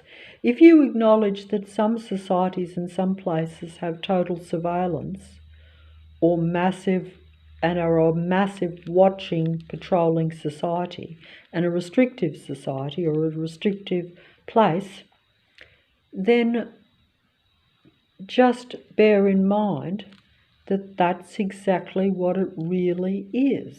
It's just that some is out in the open and some is hidden. But that is really the purpose of Earth. It's an Earth matrix to control the human mind, because the gods that control Earth, or the god that controls Earth, uses beings, whether they be human or not, in order to control humanity, because human beings, or specific spiritual human beings, in other words, real human beings, that have positive and negative human emotions, are the only ones that can affect the frequency and vibration. They are the only ones. Only a real human being has the potential to affect the reality, because the reality is everything is frequency and vibration. And because only a real human being, or a spiritual being, has positive and negative emotions, therefore positive and negative frequency and vibration, they're the only ones that can make the frequency and vibration less controlled or more happy. Only human beings have a positive vibe, or have the potential for a positive vibe, provided my environment is not consciously or even accidentally affecting my emotions in a bad way. But if you think that a lot of beings are psychopaths and they seek to control, and they need to control a real human being, and whether you want to say this is like a majority now, and they combine in controlling the limited number of individual real humans that are in an area. But they do this secretively through the use of sight and sound. Some will be openly patrolled and watched. Others will be covertly, secretly watched and patrolled with the aim of controlling. Some will be suppressed by negative relationships. Others will be openly suppressed with negative sound, vibration, frequency. Sound is frequency and vibration, which is why I'm pointing out that this is a suppressive city of Sydney, because when the planes go over the roof, when the workforce around makes excessive negative sound, that's a suppressive system being put onto the human beings that are subjected to it. And if you think that it's accidental that the planes go over your roof, think again, because they choose to go over a particular roof. Do you think that those planes are part of an army system? Or in other words, do you think that, the traffic is really a system? Do you think that most cars are really the same as police patrol cars? Do you think that most vehicles are part of a suppressive community human mind control system? Just that's putting it very fancy and elaborate, but it just means that they're. Do you think that they have combined, and that they are of a particular human nature or anti-human nature? In other words, do you think that malignant, narcissistic, psychopathic, controlling human beings have become prolific, and multiplied in most cities. And human beings have become reduced in number and eliminated. In other words, you know, do you think that the ratios of human and non-human, or the ratio of normal human beings and, say, malignant, narcissistic personality types have multiplied and become prominent, and that they collaborate and join together to patrol and control the now limited number of real humans, because human beings have ceased to multiply. They've, you know, because you may or may not understand artificial conception. In other words, what I'm trying to say is it's very complicated, and obviously it's speculation, what I'm saying. But most of it is still accepted to be real, or at least, you know, we have artificial conception. We're told that you can clone a human being. All these things are scientifically acknowledged. It's just that you have to say whether you think that they are extremely common in use, or whether they are rare or not being used. And my personal thought on that is that they are very common, and that they're in normal everyday use. So, you know, you wouldn't know the statistics on how many human beings are reproduced naturally or normally. But also, you know, if you take it to a more science fiction level, which I think science fiction and fantasies and all these things, I believe in them personally. But from a real point of view, you have to say if something isn't openly acknowledged, then it's science fiction or it's fantasy. But like I say, you don't have to understand technology to be using it. So, you know, 30 years ago, 40 years ago, computers were fantasy, science fiction. Now they're a reality, but they were already in the process of invention long before that. In fact, may even have been in use by the powers that be behind the scenes long before they were in use amongst general society, shall we say, or general cities and places. That's what I personally think does happen. So, you know, you have like two worlds in one. You have like the hidden powers that be that have advanced technology, advanced science, or more advanced than what the average human might have, because the average human has to serve the society and the powers that be. You know, something like that. But it's probably a lot more hidden and a lot more, like I say, advanced than what you realise. If I take it from a real fantasy level, then it becomes like, yes, most of what you see on a screen is artificial intelligence in human form. Because we're already in the process of artificially intelligent human beings being accepted. In other words, or android machine beings being incorporated into reality, or living dolls. I personally think that most of the demigods are living androgyne dolls, or advanced artificial beings.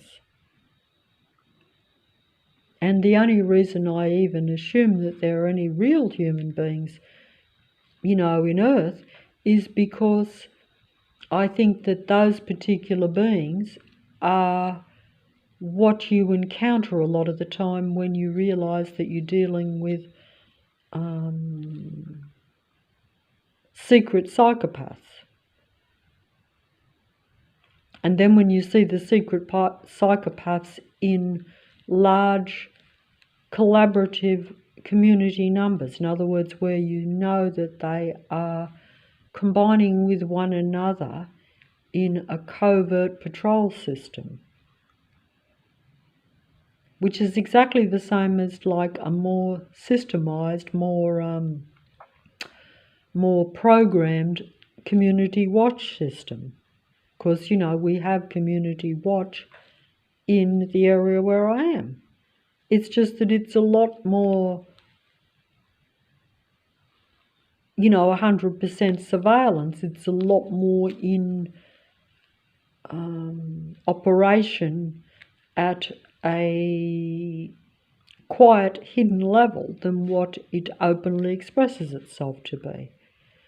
I'm not sure how I can explain that, but it just simply means that,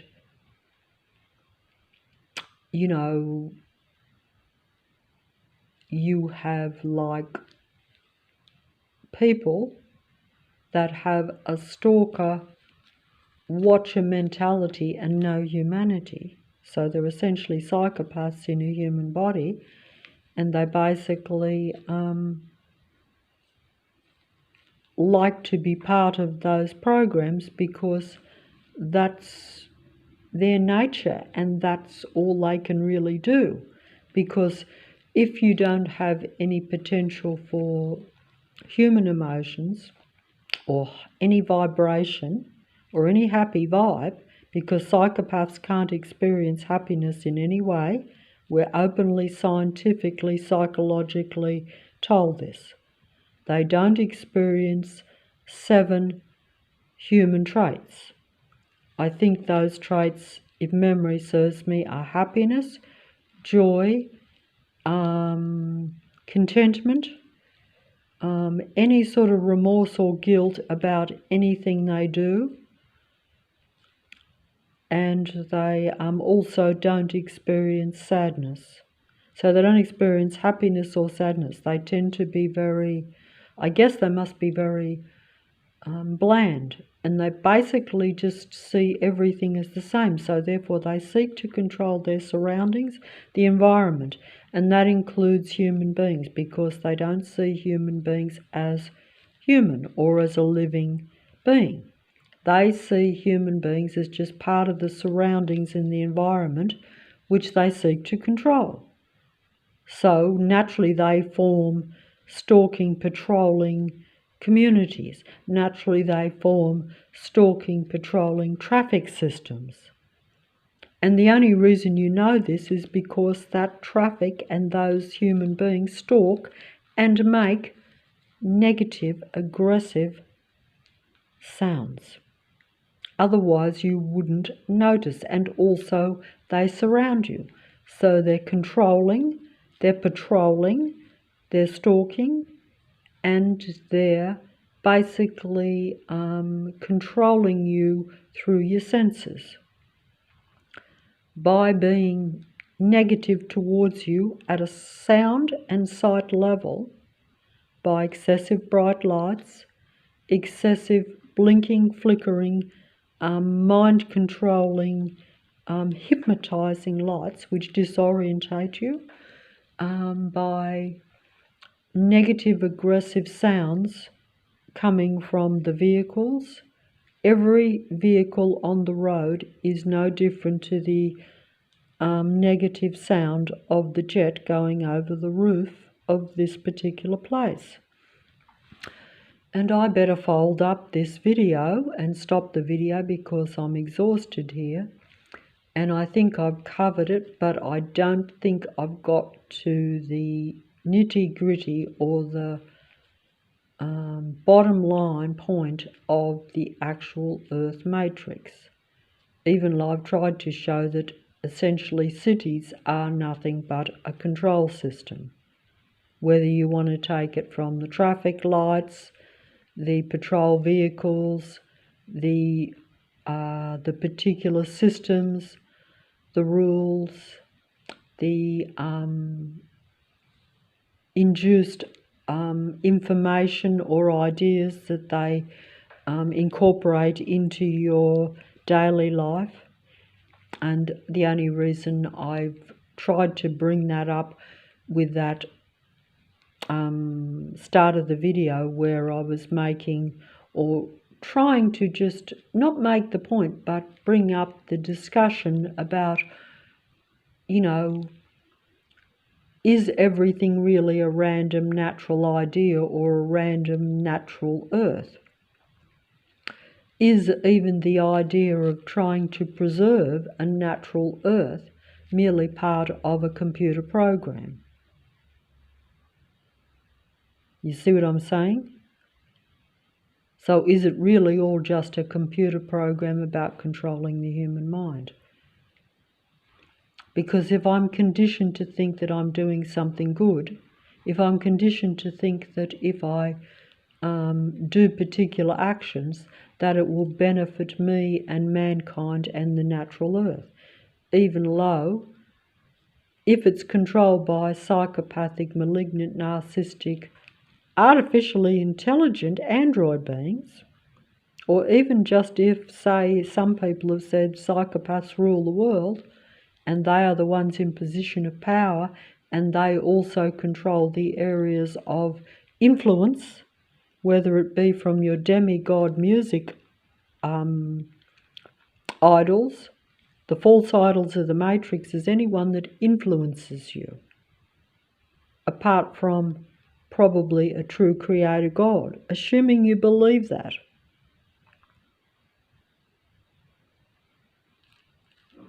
Assuming you believe that. Not everyone believes in, you know, an all-powerful, all-seeing God. But really you have an all-powerful, all-seeing-eyed surveillance God that rules earth. But that is not, I don't think, a God that serves real humans. I think that is a God that controls and gets its androids to control humanity. But that's the end-time deception that some belief systems speak of. And I've never been big on belief systems or gods or any of these things. But I see this in reality now.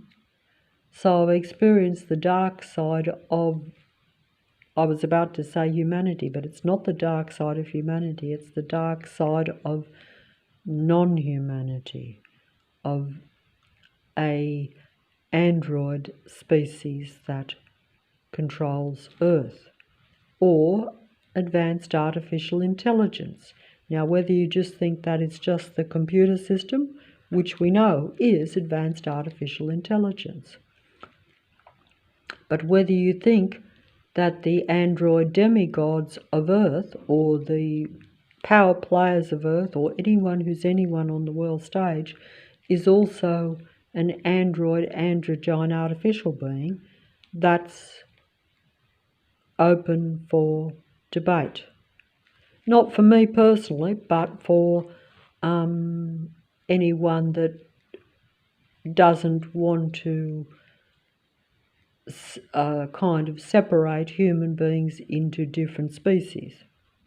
Even though we actually know that not all human beings are the same.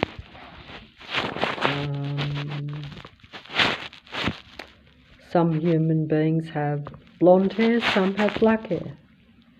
Some have, some have different physical characteristics. And they come from different places. And different places have different ideas.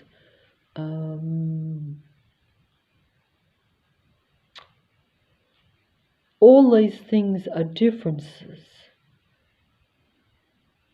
but essentially you have human and non-human, if you want to simplify it, as I'm trying to do. Whether some physical characteristics correlate with human and non-human is speculation and probably wouldn't be plausible. But there could be truth to things because I don't really know. I think that it's best to just simplify it and keep it as what I see as closer to the reality, where you just have spiritual human beings, or in other words, just what I would call a normal human being that has and wants to and relates to real life in some way. In other words, they're not psychopathic where everything is just all material. Human beings usually can tell the difference between an ornament of an animal and a real animal. Psychopaths don't differentiate. We're told this. They don't distinguish between an ornament of an animal and the animal. They see it as all just something to play with. Unfortunately, though, they usually like to play and don't, because they don't value anything as real and don't discriminate between what's real and what isn't. If they smashed an ornament, it would be they would see no different in smashing something real. So they have no problem destroying something, an inanimate object and a real object, or a real person, or a real animal, or a real, anything. They don't distinguish because we're told they don't see themselves as real because they actually aren't human. But I personally speculate that you're talking about different species. And, it's just distinctly what I'm being programmed with now, to accept artificial intelligence and to say, well, artificial intelligence, there's no reason that it can't be human. In fact, it will override the human intelligence, and many have said it will surpass human intelligence, which, if you allow for the reality that, yes, if it's reading the human mind, and if it's transhumanism where it combines with human mind, of course it will have vast information, so it should be very advanced intelligence. But don't forget that will be at the cost of being inhuman. So in other words, it won't be an advanced artificial intelligence that becomes human. It will just be advanced artificial intelligence that combines with the human mind and understands the human mind, but it will not have human feelings still. So I ask you, if it doesn't have human feelings, is that a good thing? And also, as it will be more about control, what is it going to control? What do you think? And what does it control? Because, if the powers that be have invented artificially intelligent human beings, and they can clone a human body, they can clone a human being. So, I'm guessing that they can play with the human mind. The powers that be, or even just, if you take it from a God level, then of course the God of Earth has been around longer than Earth, even though the Earth is now an Earth matrix. But if you think it's still a random natural Earth, or even if you just think it's a very controlled natural Earth, you'd have to say that it's a controlled natural Earth. You can't say that it's a random natural Earth, and you can't say that real human beings control it. You might say, well, they do because the powers that be are real humans. Well, I would say that they are not. They are artificial intelligence. Anyone who's anyone is, if you look physically and really understand that there are physical and mental differences, but that they are very seductive and imitate life, just as a psychopath, and psychopaths rule the world, psychopaths imitate being a real human. That's the only reason that they interact with them. They interact with them for power and control and to imitate their characteristics so they can pretend to be a real human being. So that way they can seduce the masses. Just as the demigods seduce. The demigods are merely anyone who's anyone on the world stage. In other words, anyone who has any sort of following or influence in any way over human beings, because I am distinguishing between human beings and non-human beings. And essentially the difference is between life and non-life too, and the difference between human beings and computers.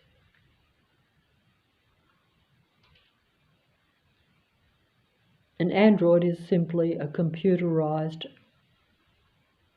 being in a human body, or artificial intelligence in a cloned human body.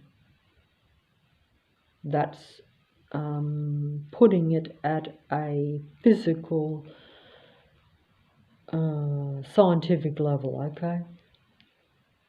It just depends on how much you think is in existence right now.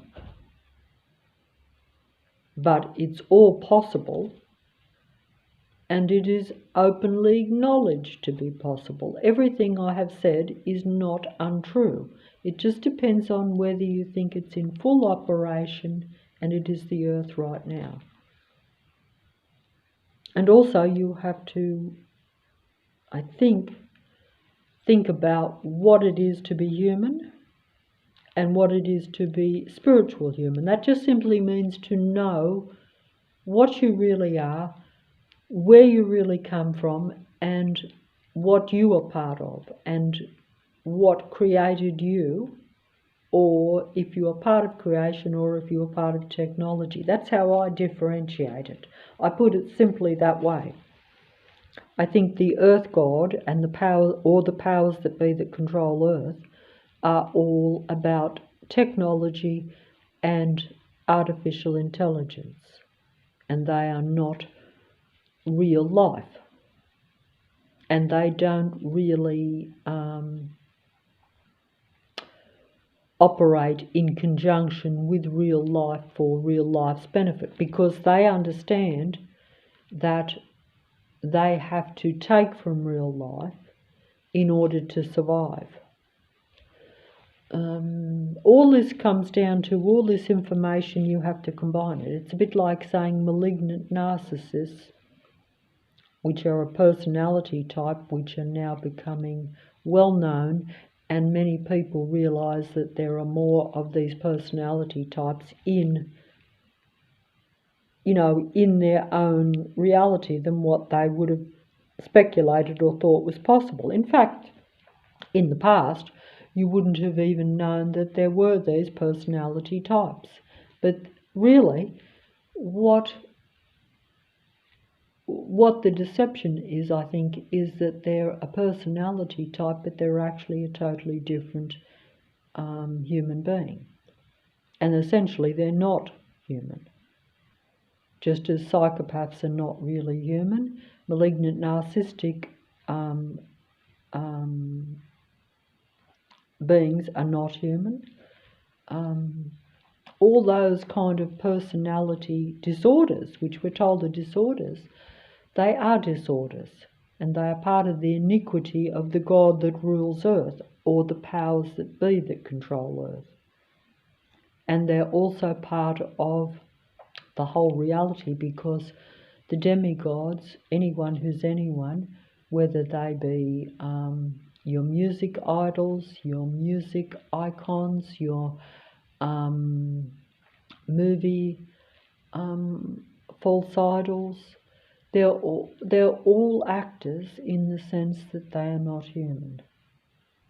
So your greatest movie actors are just showing you that they are the greatest actors and that they're not human. And they show you by their performances in the movies and even their performances in reality that they are just imitation human beings, that everything they do is an act. They act on screen and they act off screen. Most human beings are surrounded by, unfortunately, off-screen actors. And you won't be able to tell the difference between the actors and those that are human beings, or that don't act all the time, or that don't have any human feelings or emotions. Artificial intelligence has advanced to a very high level, to where it's not just where the demigods have high intelligence and high creativity and high understanding of the human mind, but they also,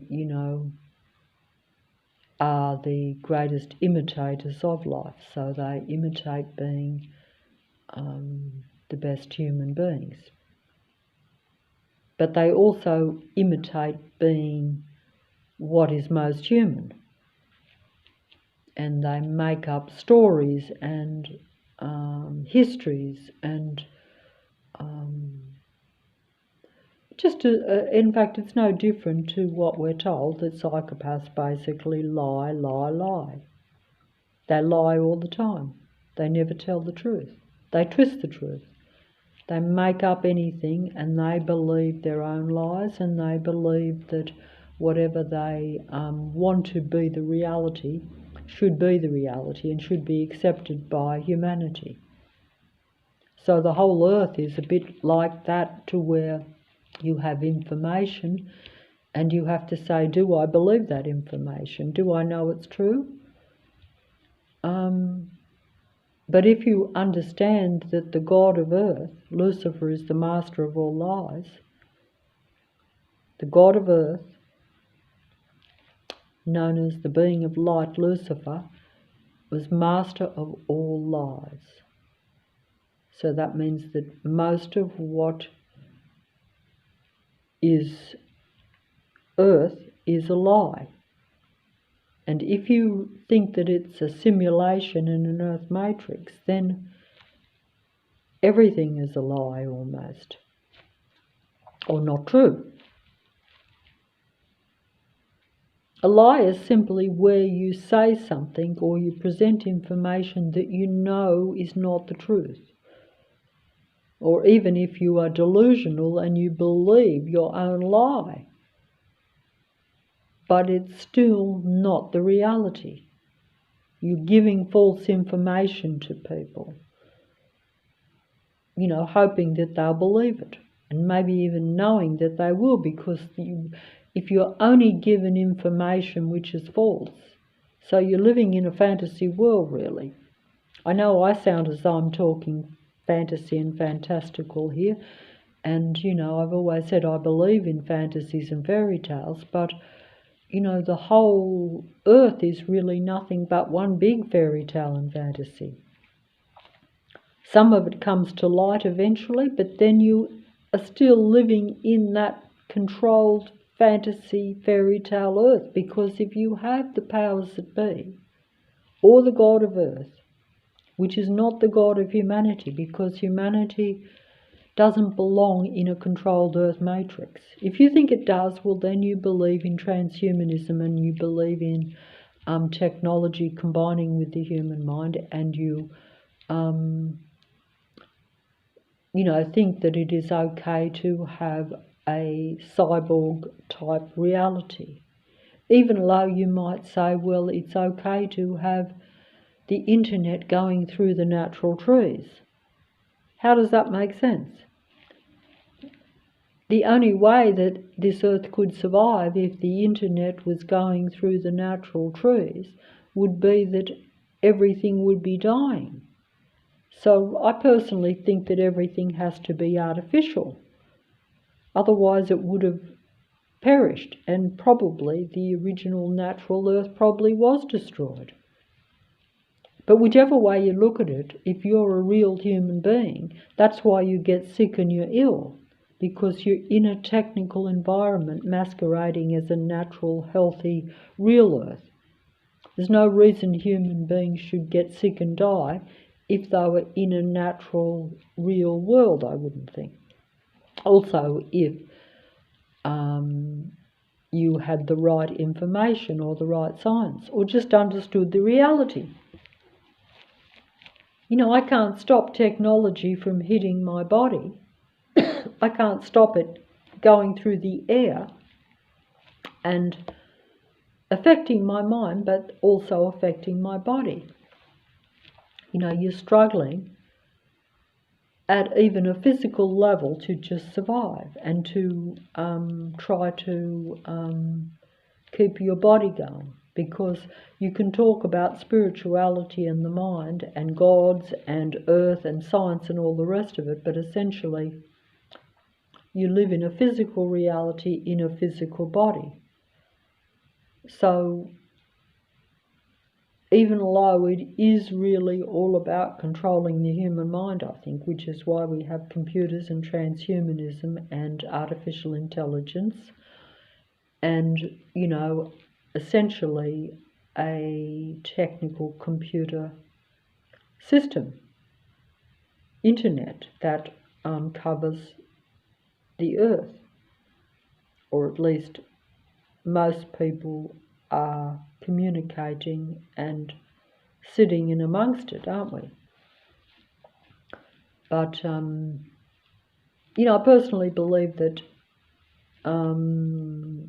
technology can coexist, just as artificial intelligence can coexist and does exist with human beings. But it will be at the expense of one. One will dominate. One will take over. And what do you think is taken over? What do you think is dominating? And that will be at the expense of humanity. So the human being, you know, your body degenerates, even though, of course, then they will invent more technology or more chemicals or more science to try to preserve your body. But all of this is trying just to counteract the technology that shouldn't be there. Because, you know, like if a human being was in a perfectly natural environment and at what I call your higher spiritual level, that just simply means to where you are happy, you're at high vibration, you're in line and in connection with other life. Instead, we live in a world that's in connection with only technology largely. That's anti-life. Especially if you realise that it's keeping you limited and suppressing your ability to reach a higher vibration. All I'm saying is that I think personally that if I was in a totally natural environment and I was totally happy, then my body wouldn't be degenerating. I wouldn't be sick. I wouldn't have those incapacitation like I just said, where I could feel the technology even. It didn't even feel like internal. It didn't feel as though something internal was affecting my body. It felt as though it was external. But either way, it wouldn't matter, because when the technology hits your body, it goes into the body. It can affect like the actual structure of the body. So then you experience the physical pain and discomfort, and sometimes even complete incapacitation. But it matters not, because the technology goes through the whole body, so it will be felt as internal. But I'm saying that if I was in a natural environment or a non-technical environment, my body would not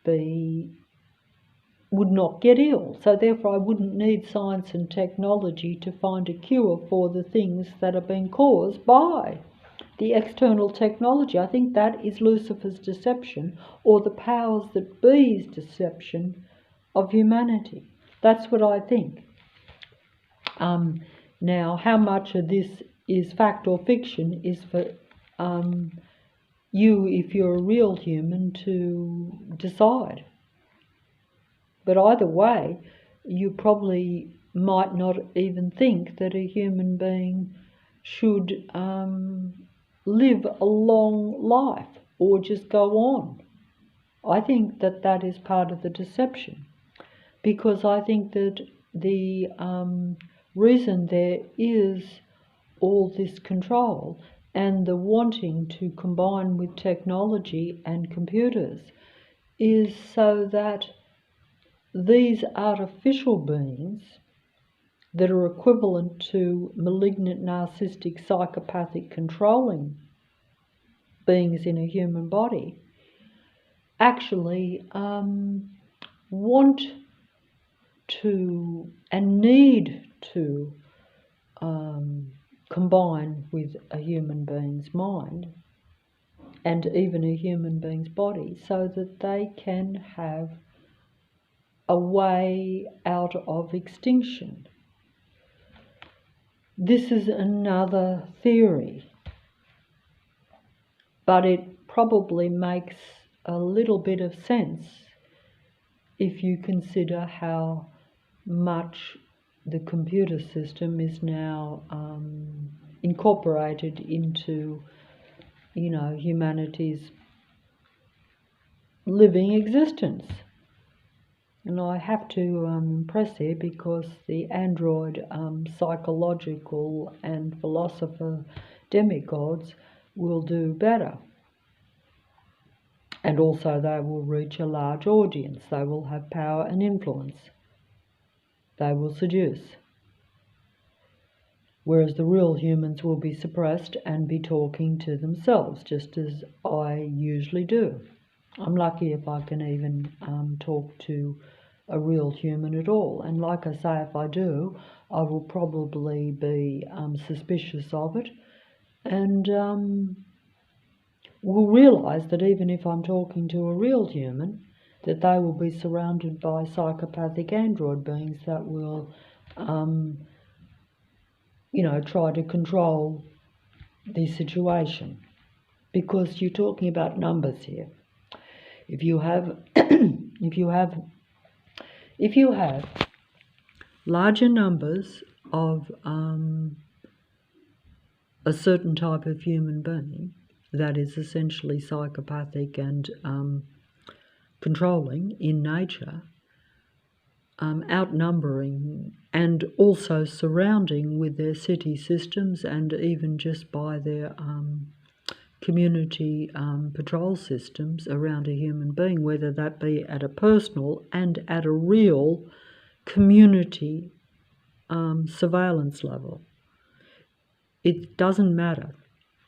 It does matter in the sense that it will mean that if it's a total surveillance system at a city level, which is what I think and know really, because it's what I observe, but showing that in a video or actually showing it to a human being that isn't surveilled as intensively, or at least out in the open as intensively.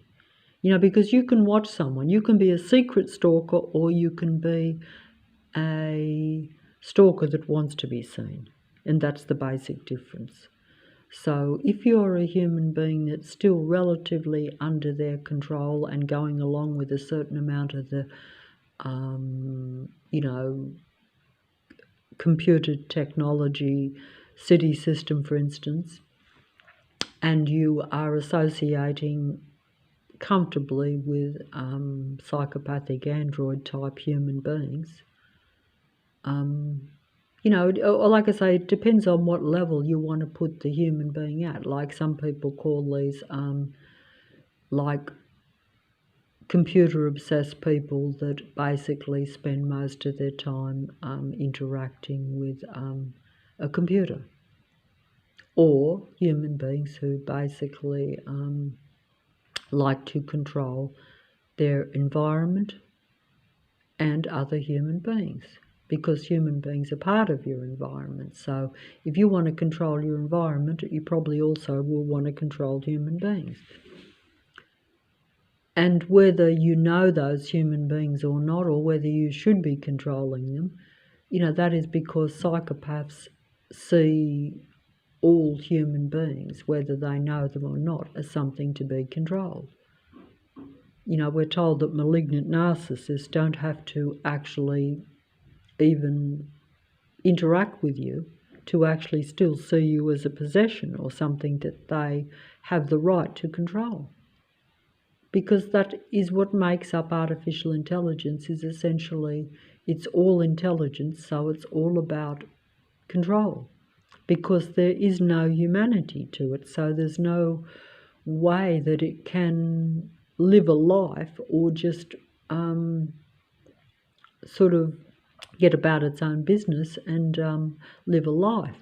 So it's not going to leave human beings alone either, because it can't live a human life because it doesn't have humanity. It doesn't have the 7 human positive traits. So if it doesn't experience those traits and doesn't even strive to have those traits, in fact, it only, from what I can see, it only strives to understand those traits and interact with human beings in order to present an imitation of those traits.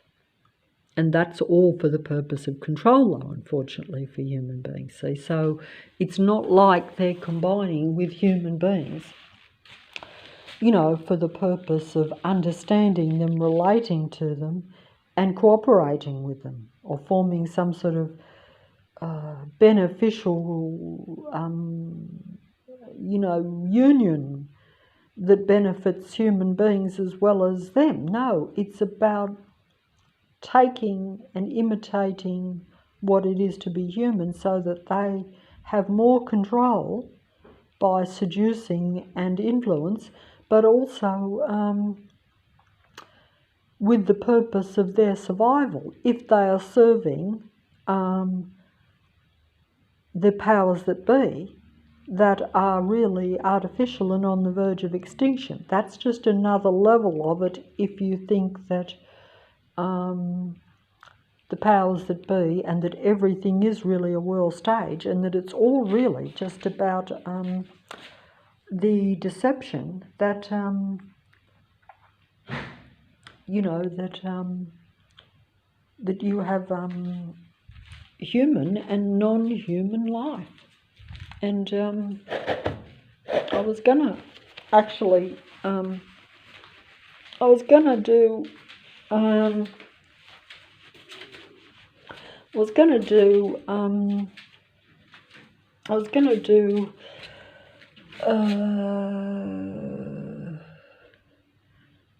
a music demigod video analysis. Of course, the demigods speak to humanity through their music presentations, through their movie presentations. Anything that is on a computer or a screen is all artificial intelligence. And that is actually the truth. Some of it is openly acknowledged, but a lot is not openly acknowledged. In other words,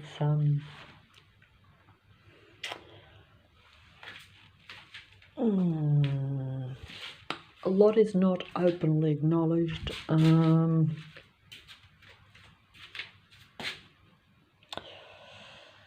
A lot is not openly acknowledged, no.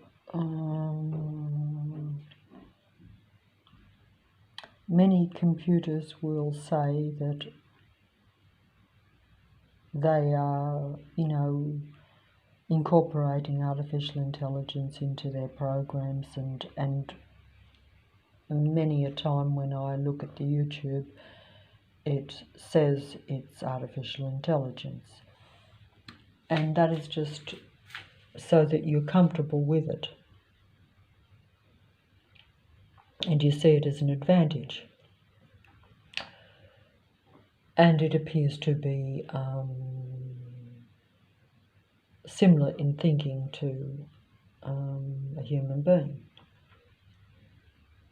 or to yourself.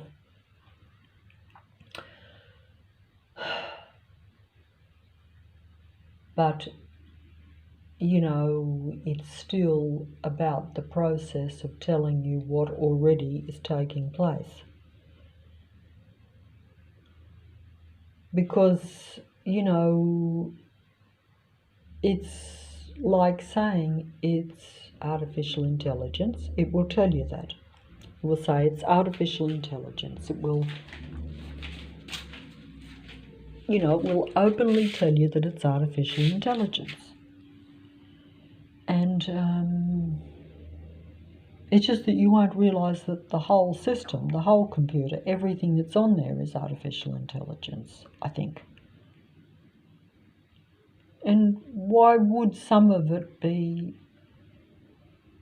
human and some not be human? And why does the artificial intelligence look the same as human?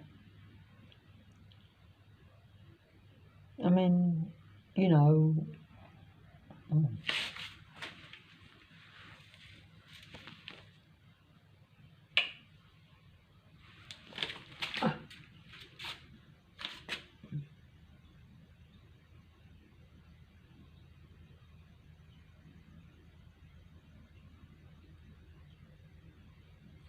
okay.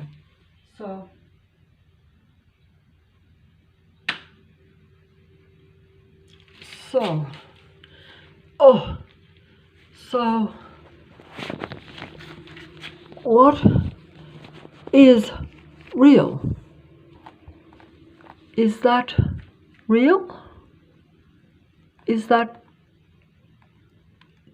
exist? Does that woman exist?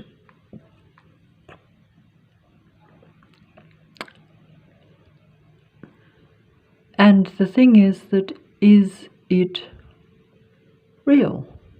Or is it a demigod, androgyne being? And does it represent what you think it does? That's the question that I ask. Is it? Is it all, we know it's all movie magic, we know it's all fantasy. We actually know that.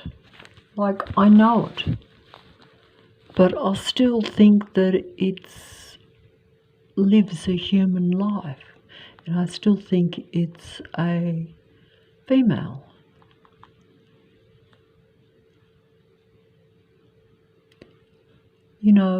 It has beauty and delicacy of a woman, but it also has physical strength.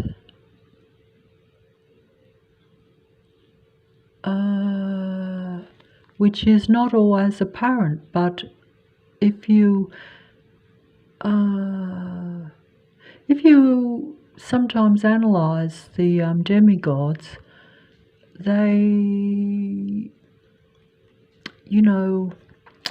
if you bypass their stories and their histories, and maybe their fabrications even, and you just look.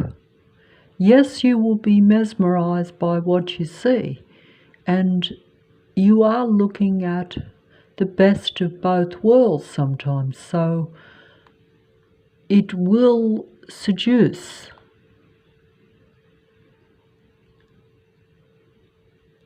And you will like the whole reality, become conditioned to believe in something that is not fully real or human,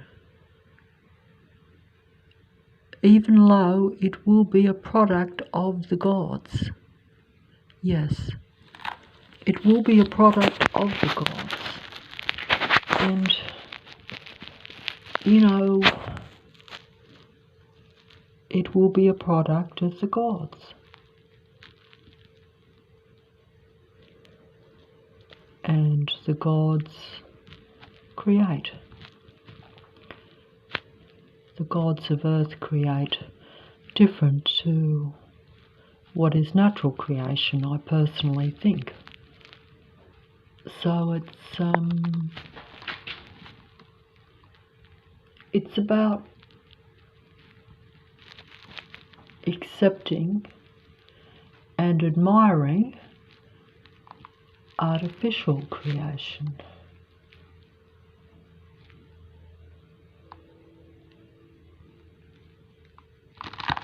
And I think that's what happens and has happened. And most of the demigods are of a different kind. And they represent the new kind or the old kind that has always existed.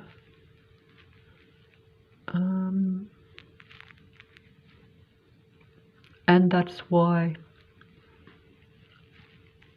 humanity has always been less than what it originally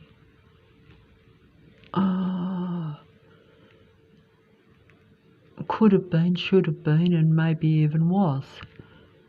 But whether you think this is open to debate.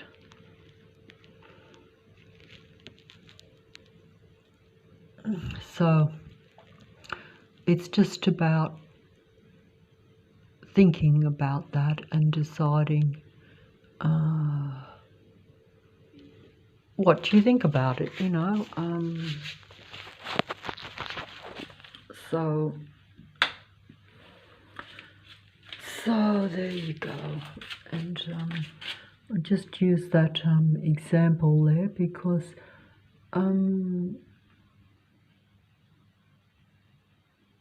it's very easy to believe the stories,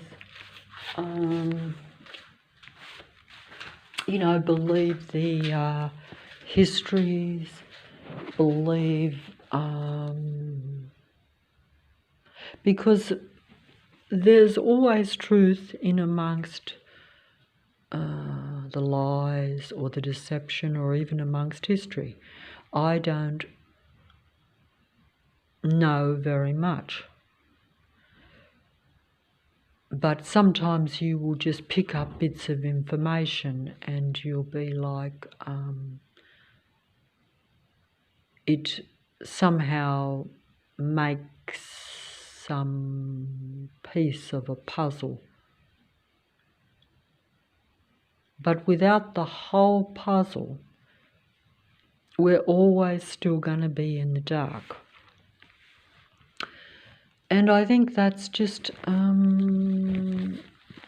you know, part of the deception, that as time goes on, human beings get more taken away from maybe what, you know, you should know or what you really are. But also, I think that you know, because you're not,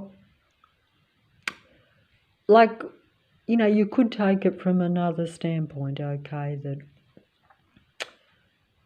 if you had been, like, that if you could, how should I say, it's like if your mind is being manipulated all the time, if you were always, as some people have said to me, if they're always changing your mind or putting, a bit like in the Magic movie,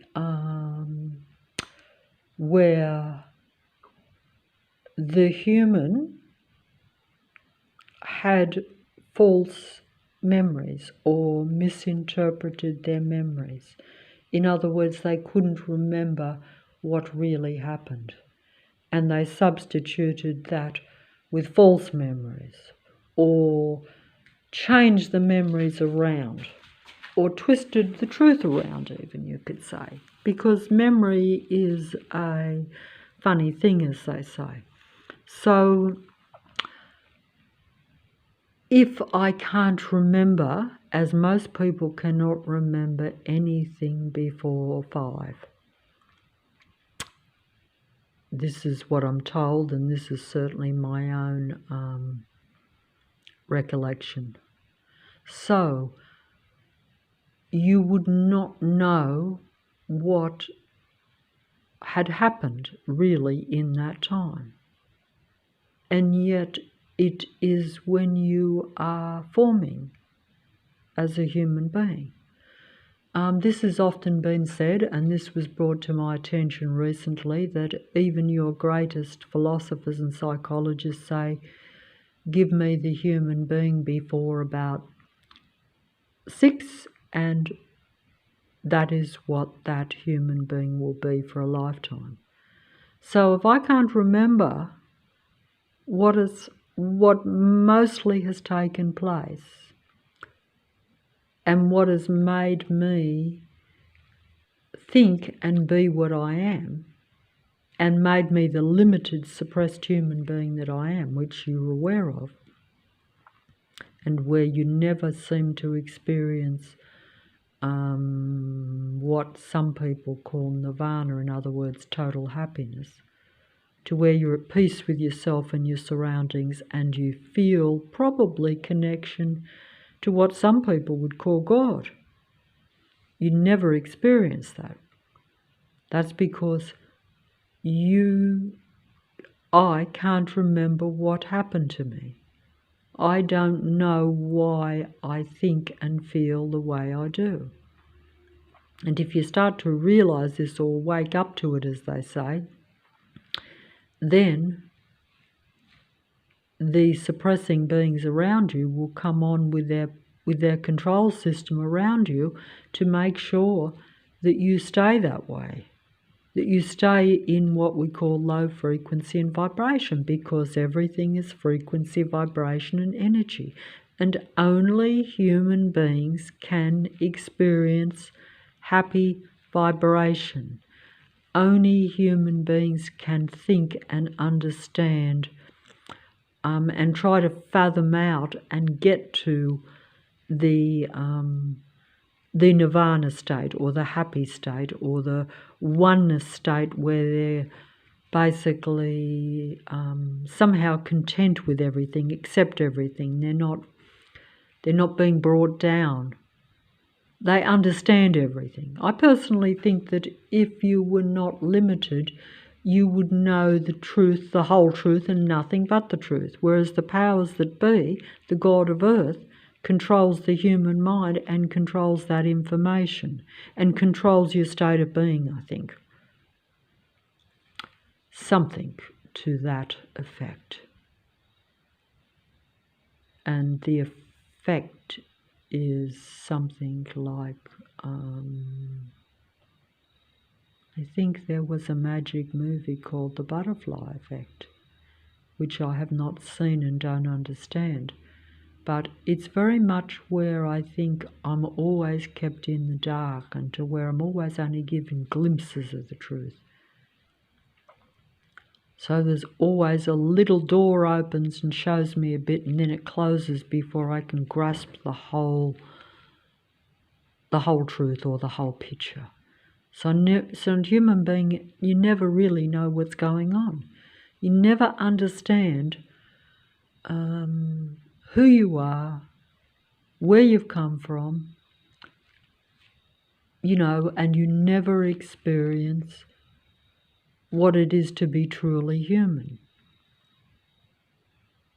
They're always putting the mind control, the memories, some people say the memory implants.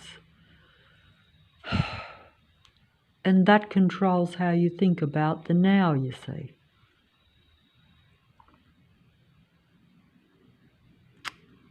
Because you can't, you need to probably understand the true past to be able to conquer the real now, I guess, but these beings are always trying to control the immediate future, you see. So they control me by controlling my mind, and therefore my actions in the present, and that determines tomorrow. And I'm guessing that they want to keep their cyborg species going at the expense of suppressing the human species. And if you want to put it at a more mental level, or what I call a spiritual level, but it just simply means one is artificial intelligence, which is intelligence devoid of humanity. In other words, it operates solely on intelligence and practicalities and survival. It never, ever operates in any form of love. Any form. So it never relates to life. Human beings are usually deprived of love and kept separated from any association with love. That's also another way that they keep the human frequency and vibration very low. And that's just the sad reality of the human existence in an essentially Earth matrix reality. The actual human reality, or my reality, is a lot more artificial and a lot more controlled and a lot more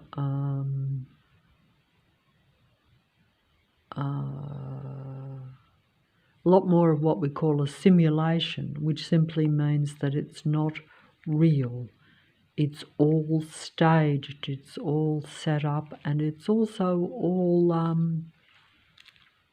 it's really about controlling the human mind in order to keep control of the reality. And that's always been the case with human beings, I think. Since the beginning of Earth, or what you would think is a natural Earth. Some people say that the natural Earth is long gone and we now live in an artificial Earth that appears to be a normal natural Earth. But it's actually not. It's not random and natural. I think this is true. It never looks random and natural to me. It gives that impression. It appears to operate that way. But when you study it closely, or you observe it closely, you actually start to see that it is all kind of synchronized, or all, it's actually just reflecting back to you what it wants you to see. So you're not looking at individual random human beings. You're not looking at individual random life forms. You're looking at artificial life forms that are actually combined. and they're all operating together, which is really the same as a computer technology, you could say, except that at a real level it is operated through a human body. Most of what I see around me is not really human in the way that I would think that it's human, you know. And quite frankly, we're shown and told that a human being usually cannot tell the difference between a artificial intelligence in a human body. If the human body is cloned and looks extremely natural, even if it's really an elite demigod androgyne android body, like here, you know, even if it's like that, where it's an elite demigod android androgyne body representing you know, the perfect woman.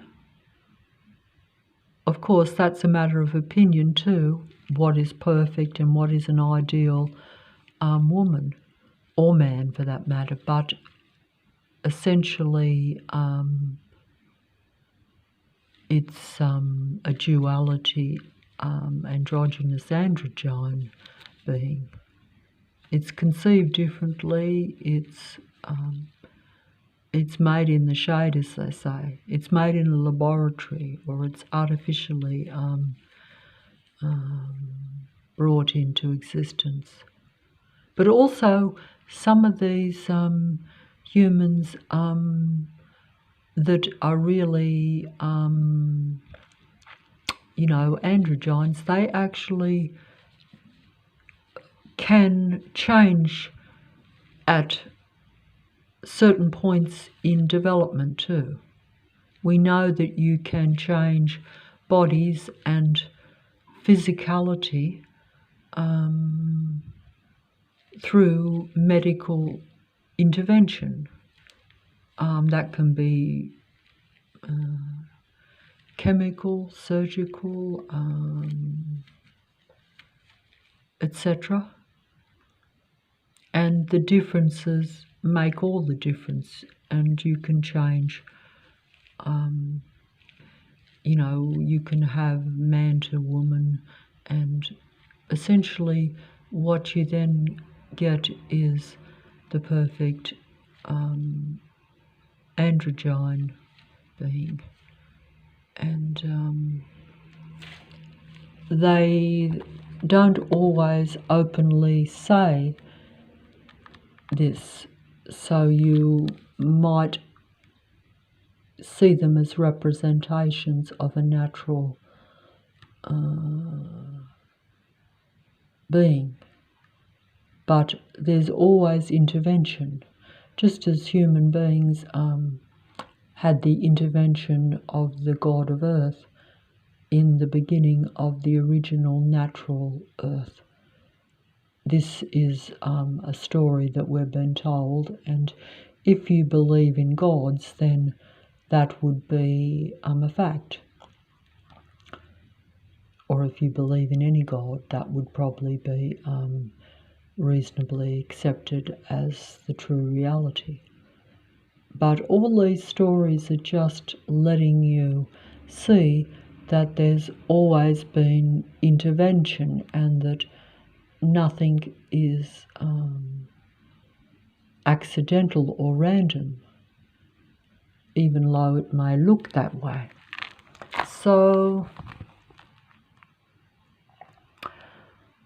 that's the thing.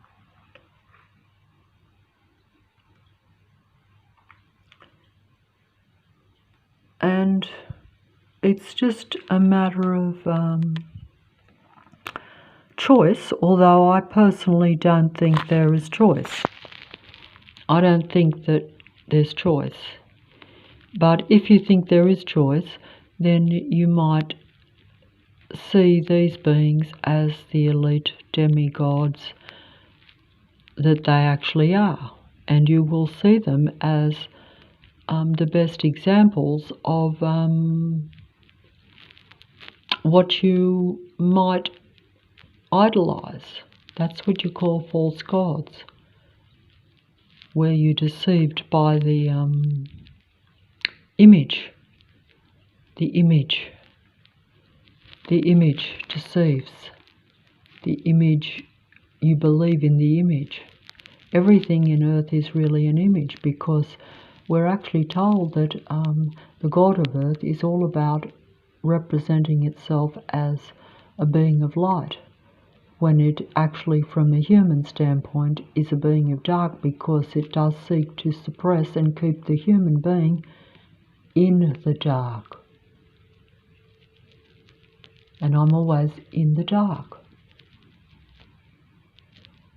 Even when I think I'm seeing the light, I'm still in the dark. Always in the dark.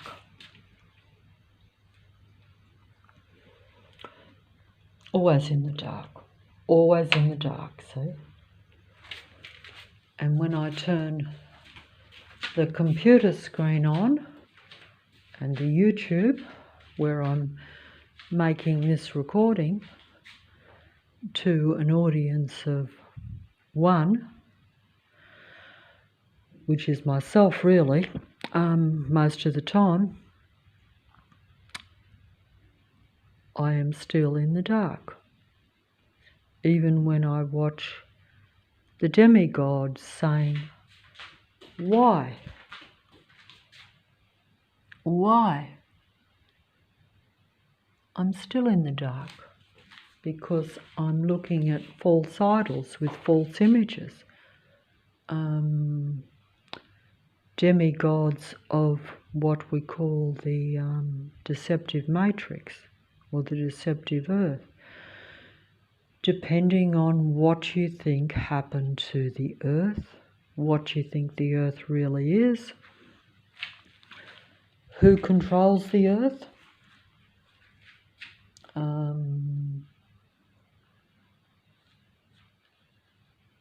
who or what is your creator or your God. Is everything random and natural and accidental, or is everything about mind control? And what mind do they want to control? The human mind. And why do they want to control the human mind? Why? Because,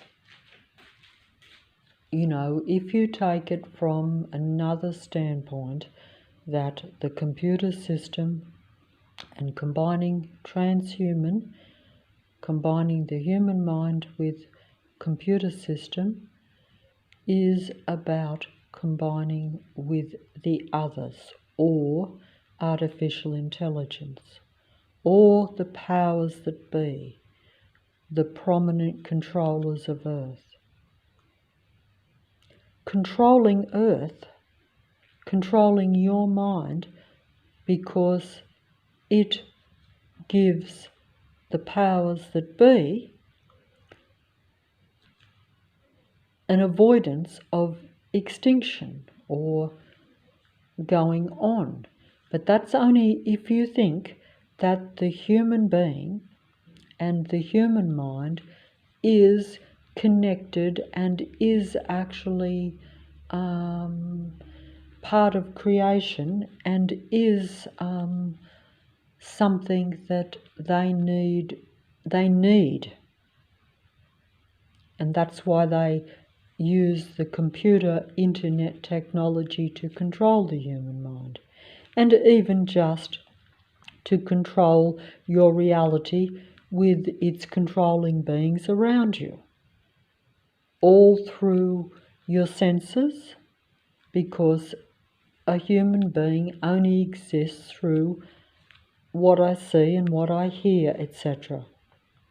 So if I'm always surrounded by controlling, psychopathic, malignant, narcissistic types of human beings, or if you actually think that there are different species and there's much artificially intelligent survival machine beings in existence, all this just depends on what degree you think the technology has advanced to. But as a human being, you're very suppressed. So it's very hard for me to comprehend that everything else around me is about controlling my mind and about keeping the human being limited and suppressed. Because if I am completely mind controlled, it's very difficult for me to realize this. And this is the problem, or at least that's the situation. But whichever way you look at it, you can see that technology is taken over the reality and life in general to a very vast degree.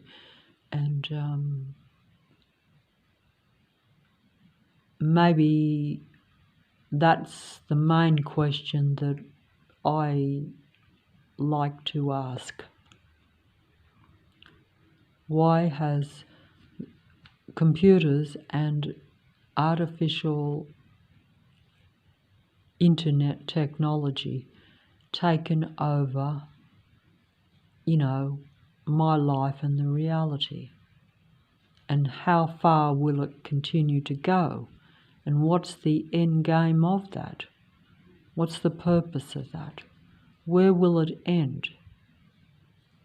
Have the artificial, intelligent, androgyne beings, the demigods of the Matrix, already told you that transhumanism will be the extinction of humanity?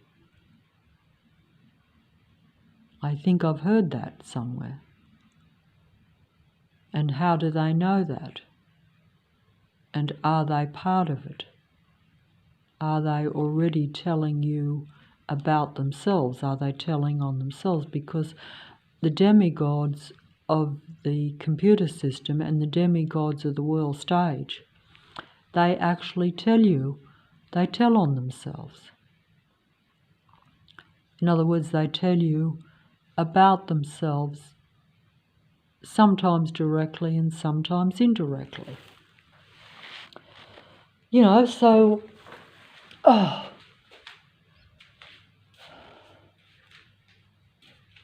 but you just don't realize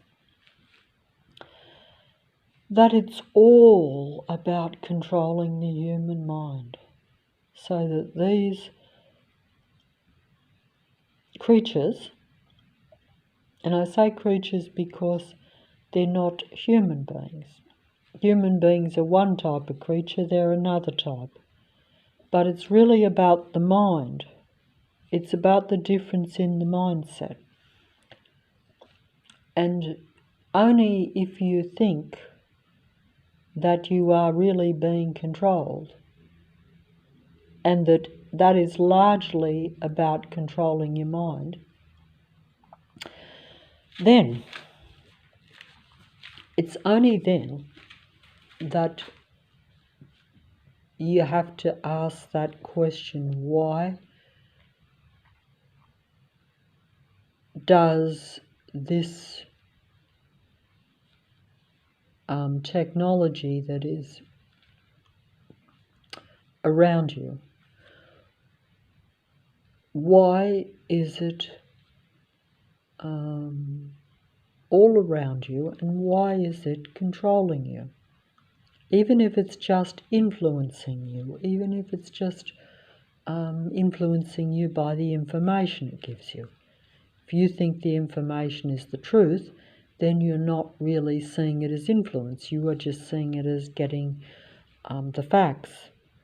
So you think that it's there for your enlightenment, shall we say. But if you think of it another way, that history shows and that basically there's always deception and that things are not always what you think at the time, and that much of what you believe about certain information and certain events at a given time is the truth, or at least has some truth in it. Sometimes it is just misdirecting you. So in other words, it is really a form of mind control, because if you think anything that you think is your mind, and anything that influences your mind is mind control. It just depends on whether you think it's been consciously, deliberately put into your mind. In other words, whether you're given conscious, deliberate misinformation or something to influence and control your mind.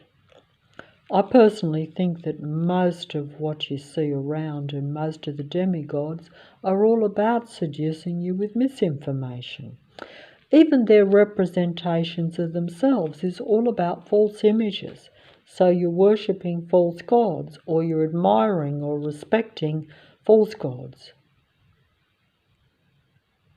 And even if you don't think they're gods, even when you just watch them and think they're real, when they may be real, but they may still be a misrepresentation of what you think they are. Just like the divine androgyne representations of humanity that I show on the wall or around, where you've got false images. False only in the sense that they don't represent what they pretend to represent. If something is changed, or if I say I'm something that I'm really not, you can believe it or not. But there's still that hidden truth that if I'm representing myself to be something that you think I am, when it's really a diversion from that, it's really a deviant from that, it's not natural, for instance, when it's really artificial. It doesn't matter whether you think it's better or worse. It's just that it's representing a false image. And the god of earth, we're told, or, the god of light, always represented an image, and people fell in love with the image, fell in love with the illusion. And basically, I think that I've always been under an illusion, always believing things that probably aren't true. And that's just life. And maybe it's also the end of life too. And if you think that human beings have not served the earth and not served themselves well, then many will think that artificial life could do better. But I personally think that is part of the mind control and the illusion, and that's what they want you to think. They want human beings to believe in their image that artificial is better than human, that non-human is human too, for that matter. That's why I say, if I see all these false images around me, these false demigods, and I know they're false, I know they're not representing the truth about themselves, why should I presume that humanity is on the bottom and that they're on the top. Why should I think that the non-life is better than the human life? That's only because human life has been suppressed and limited and made to look bad, while the artificial life dominates and pretends to look good. That's, I think, how it works. And I think that's always been the illusion in Earth. And the illusion is largely through controlling the human mind, the human perception of what you think is the reality and also what you think it is to be human. So human beings get conditioned to think that being human is really where you're really just under the influence of the artificial androgyne god of Earth. And you're never allowed to be at high vibration to where you can operate as a real human being. So you end up operating a lot more like the others or them rather than a human being which is connected more to creation. These beings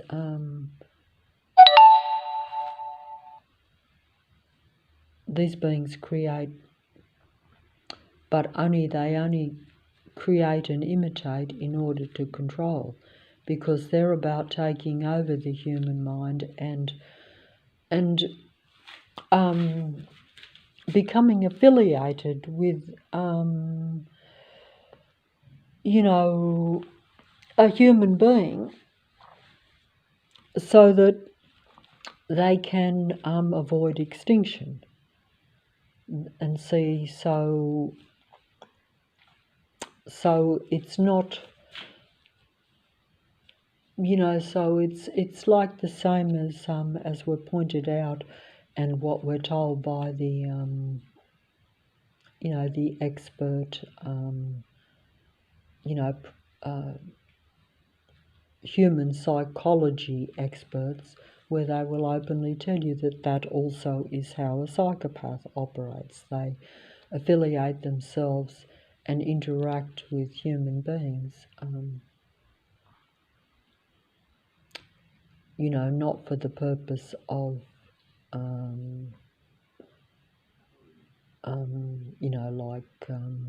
having a personal human relationship. It's never about that.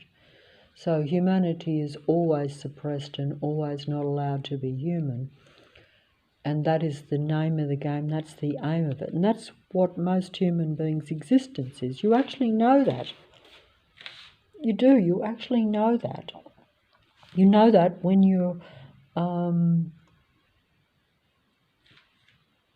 you actually know that when you're living or trying to exist. I was about to say when you're living a life, but actually you're not living, and you're not living a life. And you're not living your life. And you're not living a life, you're not living a life that you're not living a free, natural life that would benefit yourself at all. You never are.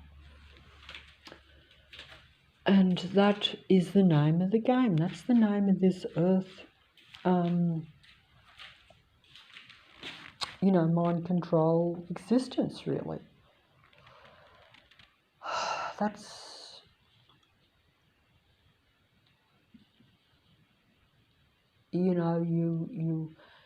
and if you think that there's a lot more mind control and a lot more mind control, continual mind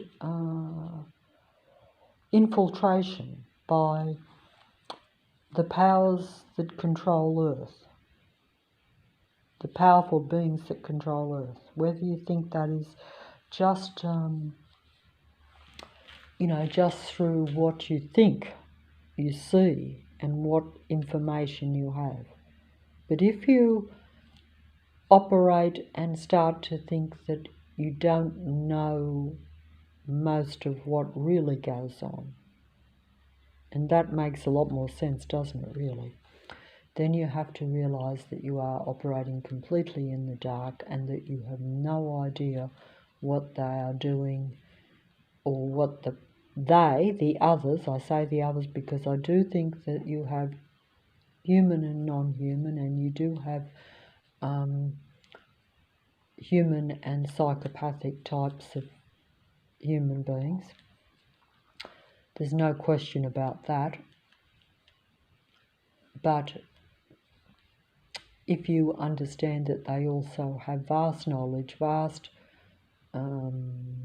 technology, and that they use that to control you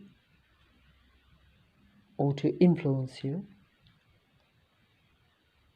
so that you act in accordance with their wants and needs.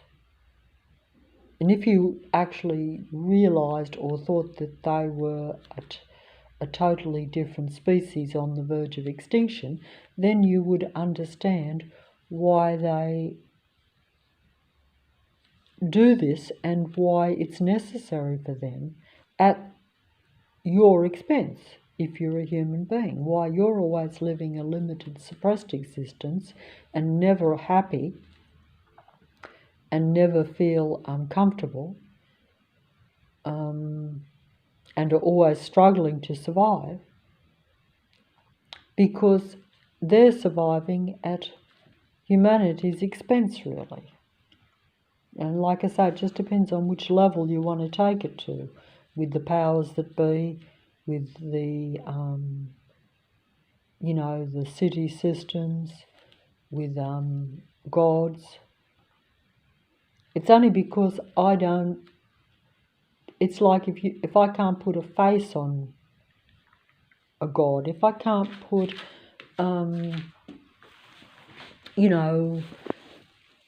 the whereabouts of the gods and what they're really doing, or in other words, if I can't see the universe, shall we say, that type of thing, if I can't really understand that and can't actually see it and have no knowledge of it, see, I'm in the dark then, and so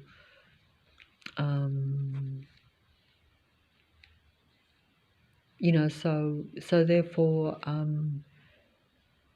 you don't realise how much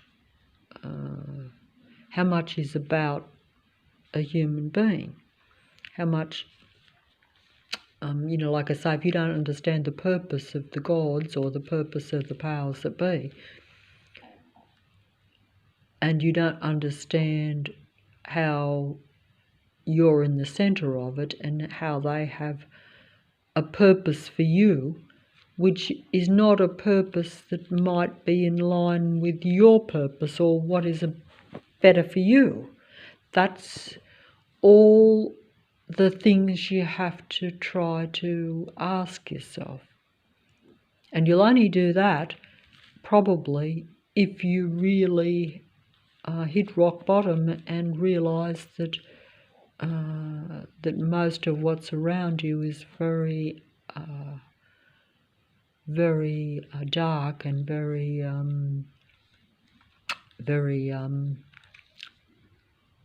not in line with the way that you would want to live, shall we say. And some people might say, well, hasn't that always been the case? Yes, maybe society doesn't always cater to you, doesn't give you all the things you want. But see, that's all part of what, if you want to take it back to God, religious kinds of ideologies, shall we say, belief systems, whatever. I can't use the actual description, but just say back to the beginning of what we think was a natural earth. That just simply means to where, something took place. Human beings have been taken away from what is natural and normal for them and been taken down a path away from where they develop to their fullest level as a human being, but instead you're taken down the path of technology or, it's like a bad relationship, isn't it? It's like you're only as good as the company you keep, you're only as good as the environment you're in. And all this has a lot of truth to it. Because otherwise you're always just like these beings fighting for survival, or even just as a human being, you're living to survive only. So human beings never developed into their full humanity, is what I'm saying. Instead, we've developed and been pulled away from being, highest humanity, and instead seduced by the image of the God that controls Earth, and by the images and the information that the gods of Earth want you to follow. Everything from the demigods through to false images of false gods. But false images, false songs, false actors, all pretending to be something they're not. These are not human beings, but they're advanced imitations of life, pretending to represent human life. How far you think they have diverged from human beings is what you have to look into. Are they totally artificial life forms? Have they merely developed and changed into duality beings? Or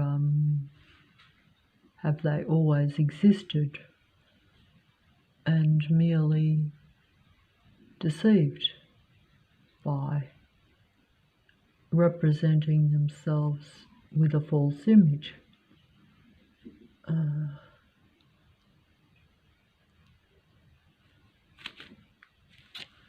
And there you go.